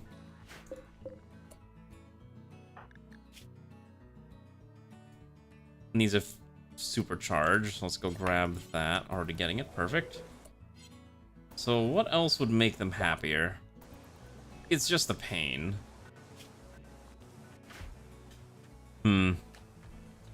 Consistently murder centipedes in a single burst. And I assume this is vanilla, right? Oh, and Combat Extended. Okay, Combat Extended is really dumb. Kills centipedes in a single burst. Huh. I'm excited. I'm excited to see how that's gonna pan out when it's fully ready. Well, let me see what else you posted. I know I saw you doing the art asset for the mini fusion, because you were streaming that, and I was like, I'm really excited for the mini fusion reactors. I can't wait for that, because sometimes I don't need the big fusion reactor, but a mini one, just like with maybe not as much energy, would be perfect. You can always scale up to a big one later anyways. It's one of those that you build as a stopgap measure. God, I never got around to building the big we never got around to building a pikeman. Oh, this guy's basically dead. Guess we gotta feed the poor guy. Oh, we don't have meals anymore. Because we don't have anyone to cook. Because Garm is not allowed to cook. His cooking skills doesn't exist. So Nadeza has to make them. Okay. We're not like it's not like we don't have food. It's more like we haven't cooked any food. It's imagine like you have a storeroom full of potatoes, but you haven't been able to make any baked potatoes with it in some time. So we're basically making baked potatoes now. Thankfully, once that's done, she can go back to studying. We're almost able to make a Fabricor, which is the one thing I would want to make. However, this requires a subcore rip scanner, which I believe it actually kills the person. So, you know, murder. Yay. You need more than, it's time for you to go 10 pounds or so without being able to support them. If you maybe had like a ground base that could keep throwing food up there, maybe you could survive that way, but I'm not sure if that's technically feasible. Also, we need to get rid of this, stacks of waste packs. I don't want this here. Like, I want to get rid of this now. Where's Lifty? Alright, Lifty, your job is to haul these waste packs. I don't care about anything else. Get rid of these. And Garm is insulting everyone. Alright, we got high mech tech. Okay, so the problem is that I need a... Okay, so a Fabricor is a small one, but it requires a high subcore, which requires a subcore rip scanner, which requires a lot of plasteel and components, which I don't have. We don't have... Okay. You had a mental break, and your mental break immediately ended, so I don't know what that was about. Your helmet's tainted, so you're sad. No artificial enhancement. You need an enhancement, which we don't have. At the very least, you're okay with this room being as is. We could do a leader. We could do a speech, but that's probably not ideal.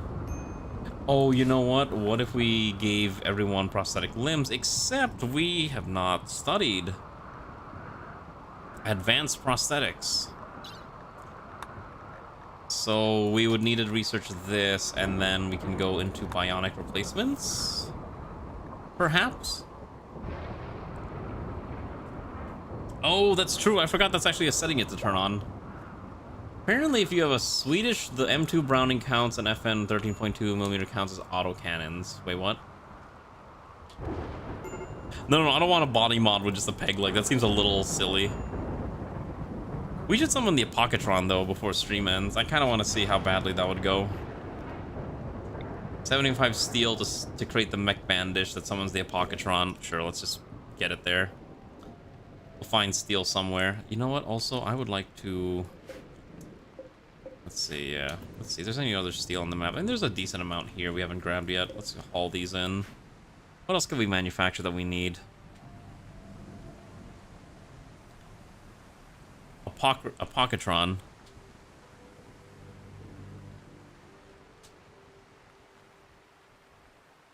Oh, there's a... Okay, Apocatron. Oh, there's an R. Apocratron. Apocraton. Apocatron? Apocatron. What was I saying earlier? Apocatron, right? Apocratron. Oh, there's not... Okay, so there's only one R. And it's after this Apocraton. Apocraton. Got it. It's the Apocraton. I'm so good at English. And sci-fi English. Totally. Okay, so unfortunately our main pawn is now having a mental break again. She's our best shot. Actually, since... I should give her the assault rifle. Even if it's poor quality. I think the assault rifle is better than the current weapon, right? Actually, I'm kind of curious. What's better? Normal heavy SMG or an assault or a poor assault rifle? Listen, I think in my case it's not even... I don't necessarily have a speech impediment. It's more just I read too fast and I'm not paying attention to the actual letters, right? So I read it the way I think it's supposed to be read and not how it's actually read. Like, it says Apocraton, but in my head it sounds better as Apocratron, which is the incorrect way of saying it, and that's why I say things incorrectly. That's literally how my brain operates when it comes to some of these things. So I need to look at it carefully to fully understand how it's supposed to be said. Does that make sense? Oh, I guess we could summon it. Maybe I don't summon it until after end of stream. So we don't burn the colony to the ground by summoning the Apocraton. What does it actually drop with? Let's Google this real quick. The Apocraton. Oh jeez, what's happening here? Ah. Okay, so our guest died. Cool. So let's get another grave. That's another grave. Okay. Let me read this thing so before I actually engage with this thing. The Apocraton. Let's see. Drops the nanostructuring chip. It comes with 6 Militors and 5 Scythers. That's not too bad. I mean, the Scythers are annoying. Let's see. Ultra heavy class mechanoid. Immune to fire, flame, and heat. Stunned by EMP. Will adapt to it eventually. Will become immune for 30 seconds. Immune to psychic lances. Does not... Skips don't work against it. Psychic resistance. Okay. Immune to toxic buildup. Rot stink and other toxic effects. Needle gun. Heavy shield unit with 400 HP. Okay. Also resurrects hostile mechanoids. Also has a built-in psychic drone. Has a built-in jump effect. Hmm. So, I don't think we do not have the option to actually kill this thing with our current tools that we have.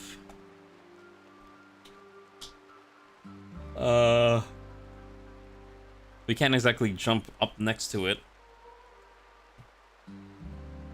Hmm.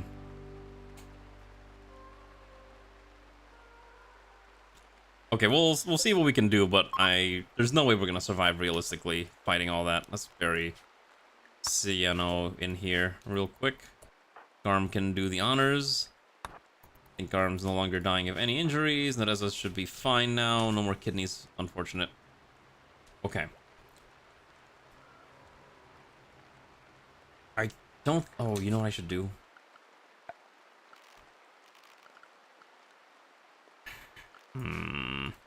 Okay. I don't have a radio as a thing that I can research, which is a little unfortunate. Otherwise, I would put a radio in this room here. I don't have a melee fighter to use that sword either, so we're down to 2. Yeah, 300 lines of change notes. Hey, at least you're making change notes. I'm glad someone uses the change note functions, because sometimes I'll see a change and I'm like, I don't know what changed. Okay, let's get access to bionic replacements, so we can at least add a bionic replacement to our bodies. Also build another shelf. Let's put it over here. And this one I'm just gonna fill in with clear all components and advanced components, so that will be in there. Where's Lifty? Okay, Lifty, get back to work. We need these things purged. So I know actually the first time I realized the change note functions was really useful, or at least when I first kind of noticed it was used, was I think I was looking at your hair mod and I saw like, oh, there's you can actually see whose hair is whose because you link to their channels. Because I think I was like wondering who's the Tigris hair from, and I was like, ah, it's this other streamer, and that's how I learned about that streamer. Who doesn't seem like they stream anymore, Rimworld, which is also kind of sad. Shame.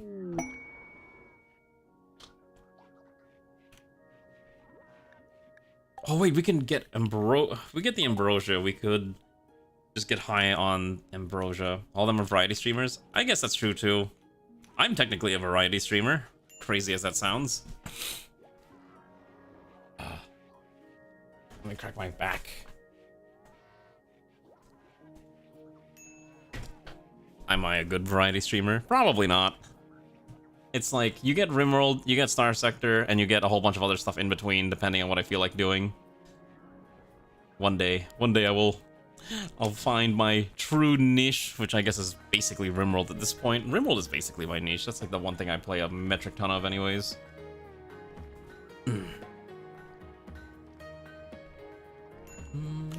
Actually, now that I'm thinking about streamers and stuff, it still surprises me how many streamers I've seen come and go in this field.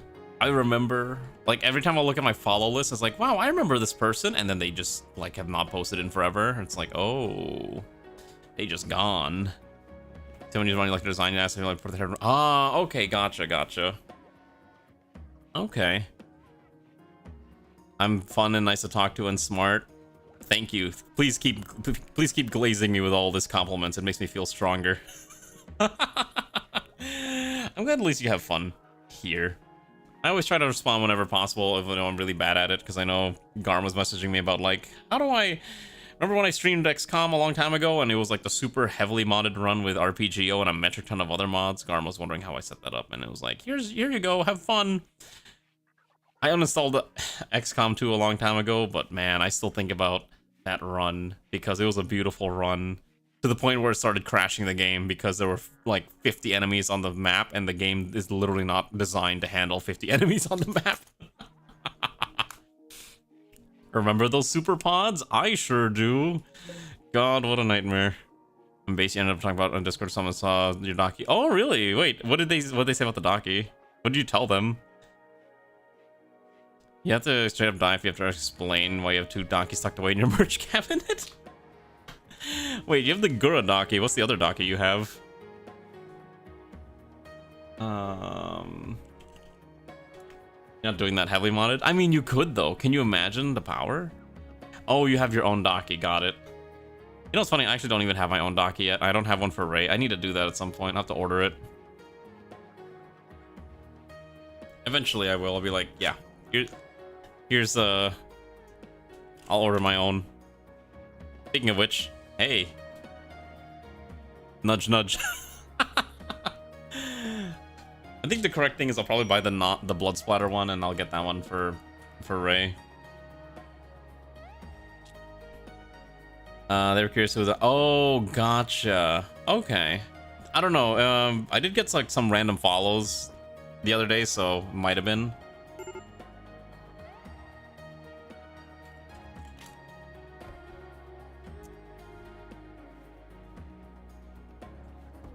If you're curious, Garm, you can find it on the same website where my donkey is hosted.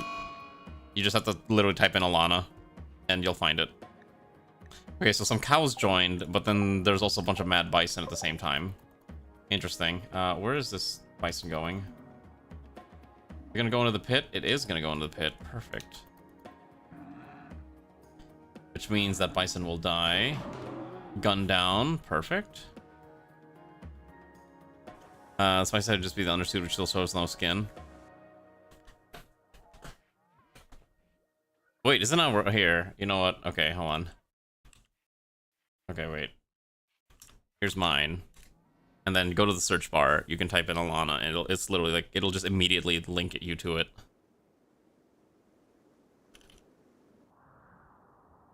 Here, I'll link it. I'll link it if you're lazy. There you go. Okay, so I guess we'll survive after all. So whoever believed in me, I think you're gonna get your points, because we haven't really had another threat show up in quite some time, and we've been able to just relax. So I think we're good to go. Should I do an art stream tomorrow? I kind of want to do an art stream tomorrow, so we could try to draw like maybe 1 or 2 more Star Sector portraits, and then I'd probably call it that's enough for the time being, just to have a functioning mod at the very least.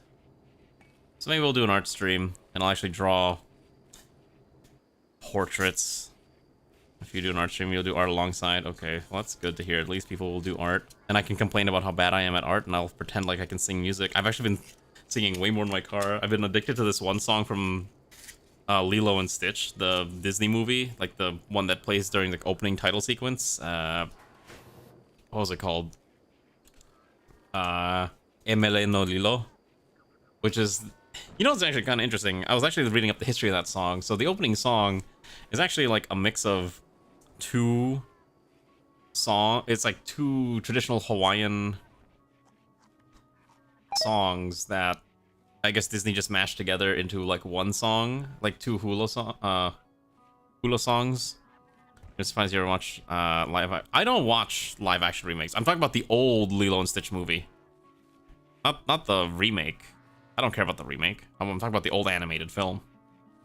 Let's see, K-pop Demon. Okay, so me and Ray tried watching K-pop Demon Hunters, and she said it was so cringe we stopped watching it after like 10 minutes. She just said like, no, we can't watch this anymore.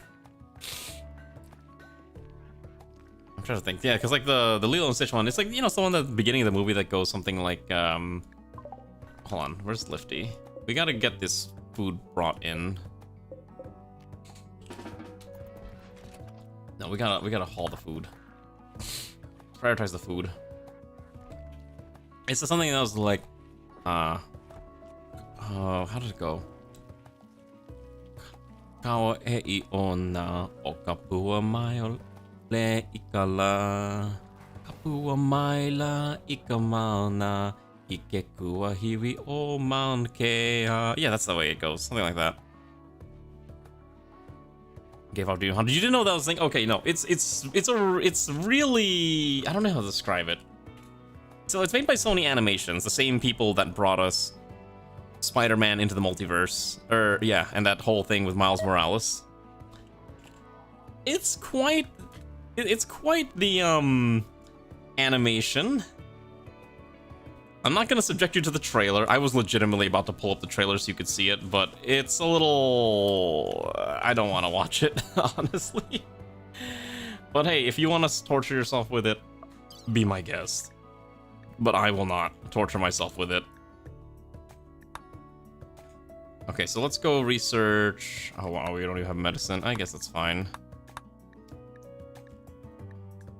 I guess we'll just get mortars here, it's fine.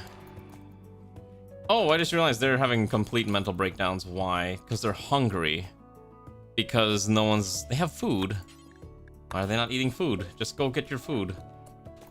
Garm is having mental breakdown because ate raw food, painted helmet. Okay, maybe we should just take off the helmet.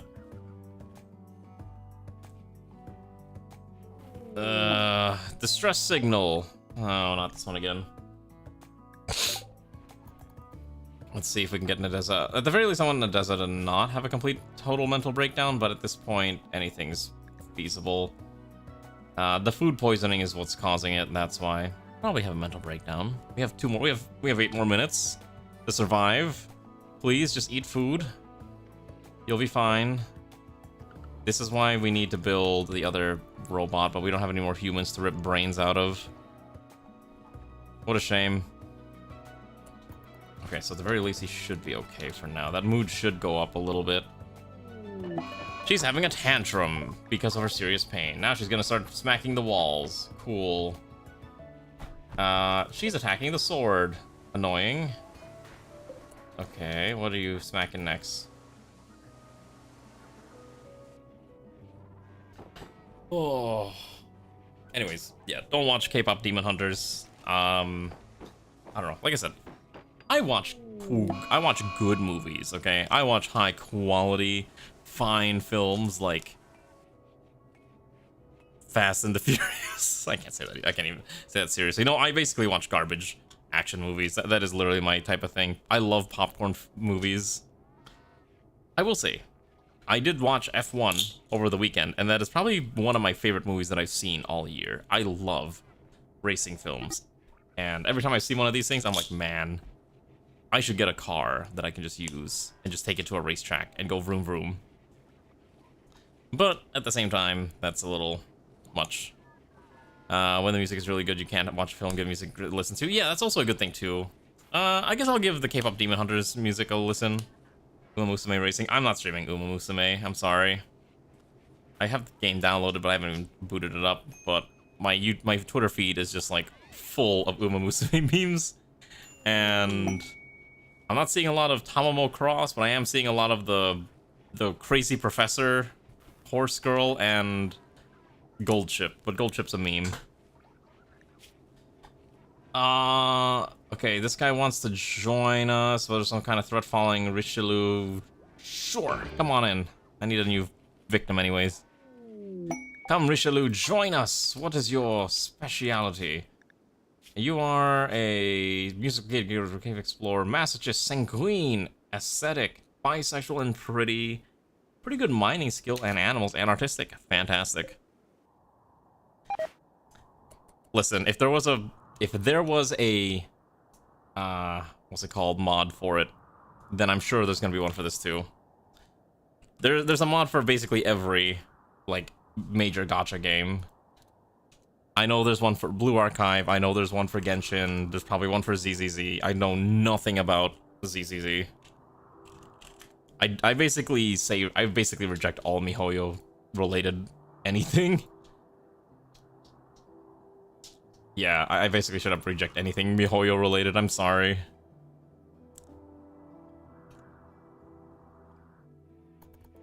A race mod?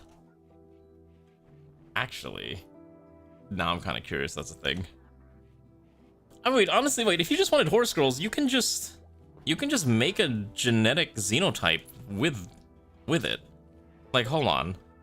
Can't you just? Yeah, wait a second. Can't you just make a xenotype? Like, I'm sure there is a horse xenotype, and you don't have to make your own custom race. Yeah, and you just get the apparel if you really wanted to. At least that's my interpretation anyways. Just make your own xenotype. Make life easy. Oh, is there no horse parts in vanilla? Okay, it must have been one of the many gene mods that I had that I completely forgot I had installed at some point. Oh my goodness. How do I even... Oh, you know, I just realized. Hold on.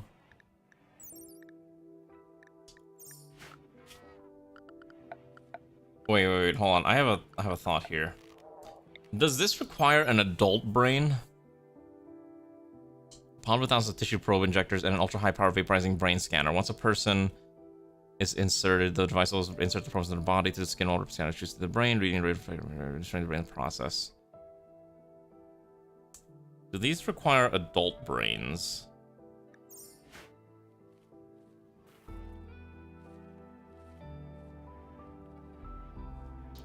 Okay, hear me out, And I'm gonna sound like I'm insane, but we have a shortage of humans to rip their brains out. I can research a growth vat where we can grow humans. Do you see the logic here? I think you can see the logic here, right? I'm sure that's not a war crime or anything. Actually, it's not a war crime because it's not a war, but it's definitely like a crime against humanity, I'm sure.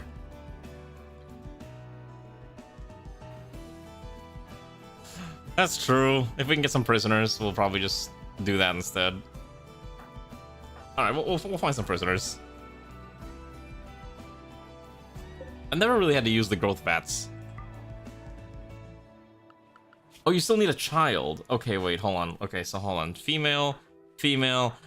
Are you kidding me? We have not a single male in the colony in which to force... Okay. We don't have a single male in the colony in order to... Okay. Got it. Yes, welcome. This is an anime Yuri colony. Welcome to the Yuri colony. It's all anime girls having a wonderful time and having mental breakdowns every 5 seconds. Truly peak. It creates drama that will be resolved 3 chapters or 3 arcs from now.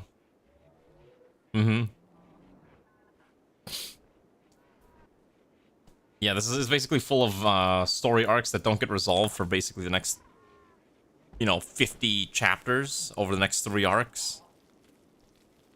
Named to Yuri Camp. God. I mean, I'm sure if you really wanted, anything is possible, right? Oh. Okay. We survived. Alright, since we survived, I'm gonna save. I wanna try something. Summon the Apocatron. And I'm gonna give, the people who believed in me their points. So congratulations to the 3 people who believed in me and didn't drop 40.2k on the no outcome. So who wins points off of this? Marksman, Havel, and I think Hoovy does also. Yeah, big money. Congratulations. Oh, another quest. Shelter one of their friends, and we can get... Oh, you know what? Sure. Take the Silent Hero Former. Come on in, Holiday. We'll shelter this person. Alright, basically what we're gonna do is once we trigger the Mech Band dish, we'll see what the Apocatron is, and then we'll just call it a night after that. I am kind of curious to see what the Apocraton... God, I'm gonna say this wrong every single time. I want to see what the Apocraton is gonna be like. Let's set all the mechs to Area 1. Area 1. And let's get ready to deal with this fun little toy.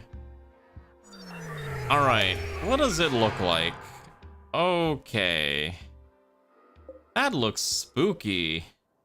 It's not attacking right away, right? Okay, so Richelieu, who just joined us, I guess an LMG is probably fine.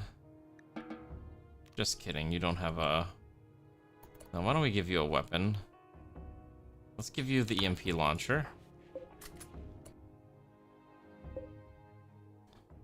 EMP launcher. Yeah, she's not combat capable. She is not gonna be useful. And then Nadeza over here with this giant stack of escorts. Garm has a assault rifle at the very least. Alright, and then we can draft these three, put them in here, and then Mr. Krabs basically ready to go in there and strike at a moment's notice, and then just gotta wait for them to come up. Come on. Clock is the last one. We'll use Clock as bait. Nadez is about to have a mental breakdown. Let's have you quickly grab a meal. The rest can stay there. Okay. They're beginning their assault. Let's get ready. Here we go. Can we survive? The answer is no. Primarily because if you look at this, there is a bunch of... The Minotaurs don't really matter. The Scythers are kind of spooky, but there's an Apocrytron who can revive them up to 30 times. So what's realistically going to happen is Mr. Krabs is going to have to basically tank. Like, once the engagement begins, I'll have Mr. Krabs go in there and start tanking things. The Apocrytron goes up first, I guess. The Bulk's Good Trader ship has arrived, not an actual trade caravan. Alright, let's let Mr. Krabs in. Let him go. Come on. Unfortunately, he's not having a pretty good... He's not doing a pretty good job killing them. Alright. 28 revives remaining. We haven't taken too much damage yet. Thankfully. Turrets are doing what they can. Oh, however, the real threat's going to be the Scyther. I don't know if Mr. Krabs can survive that. Let's have everyone focus for the Scyther. Oh, yeah, that's going to be a little nasty.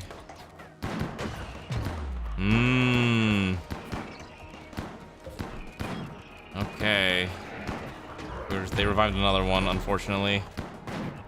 Oh, and this is not actually even firing. He's not in range. There we go. Gotta get around that corner. Perfect. Okay. Maybe just having multiple tunnelers would not be a bad idea. Oh, wait. Smoke pop. Okay. Maybe that's not ideal, but at least gives us a little bit of tanking. Let's pull back a little bit. Nadez is about to have a mental breakdown because the Apocrytron hatred is strong. Pull back out of here. And let's quickly see if we can repair. It's okay. Like, they're not even in range. It's okay. Like, we're actually still shooting him. How long does that smoke last? I'm good at game, I swear. I think its AI might be broken. Hold on. I think its AI might be busted. Garm can probably just actually shoot from range here. Hold on.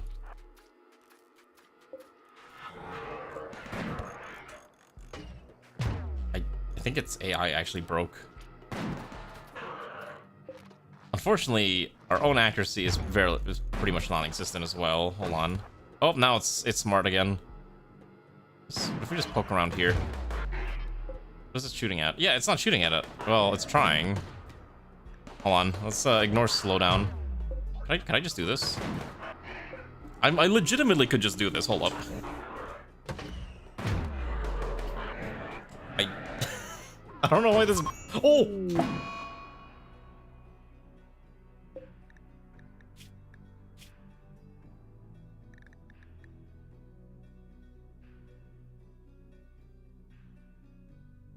So anyways, we'll be back tomorrow. I don't know what I'm gonna do yet. Probably art or something. Not quite sure.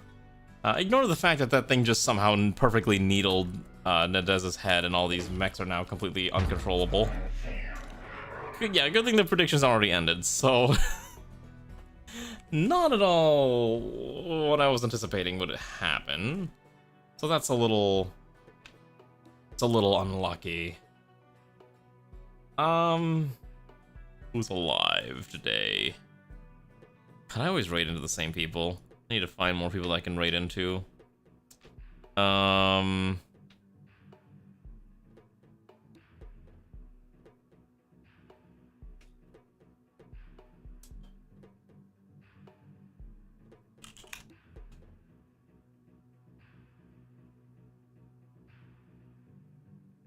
Alright, follow. Alright, comrades. Good night. I'll be back tomorrow. Ignore the fact that that explosion just happened. We were totally gonna win. Okay, that thing's AI exploded. If I just didn't get aggressive, if I had just been patient and waited far away, we could have won. So what does that mean? Patience is the key to victory. Anyways, have a good night. We'll be back tomorrow, obviously. And thank you for joining on the Rimworld adventure. Let's see, let's do dance, that's fine. Maybe tomorrow you can recommend them if they're still streaming. Yeah, patience is not one of my virtues. I do not have patience. I'm a very lazy person. I'm trying to think what else. Yeah, full week of streams today. Tomorrow something, Wednesday vote, Thursday Star Sector, the usual stuff. Good night. Have a good rest, etc., etc., etc. They had a follow.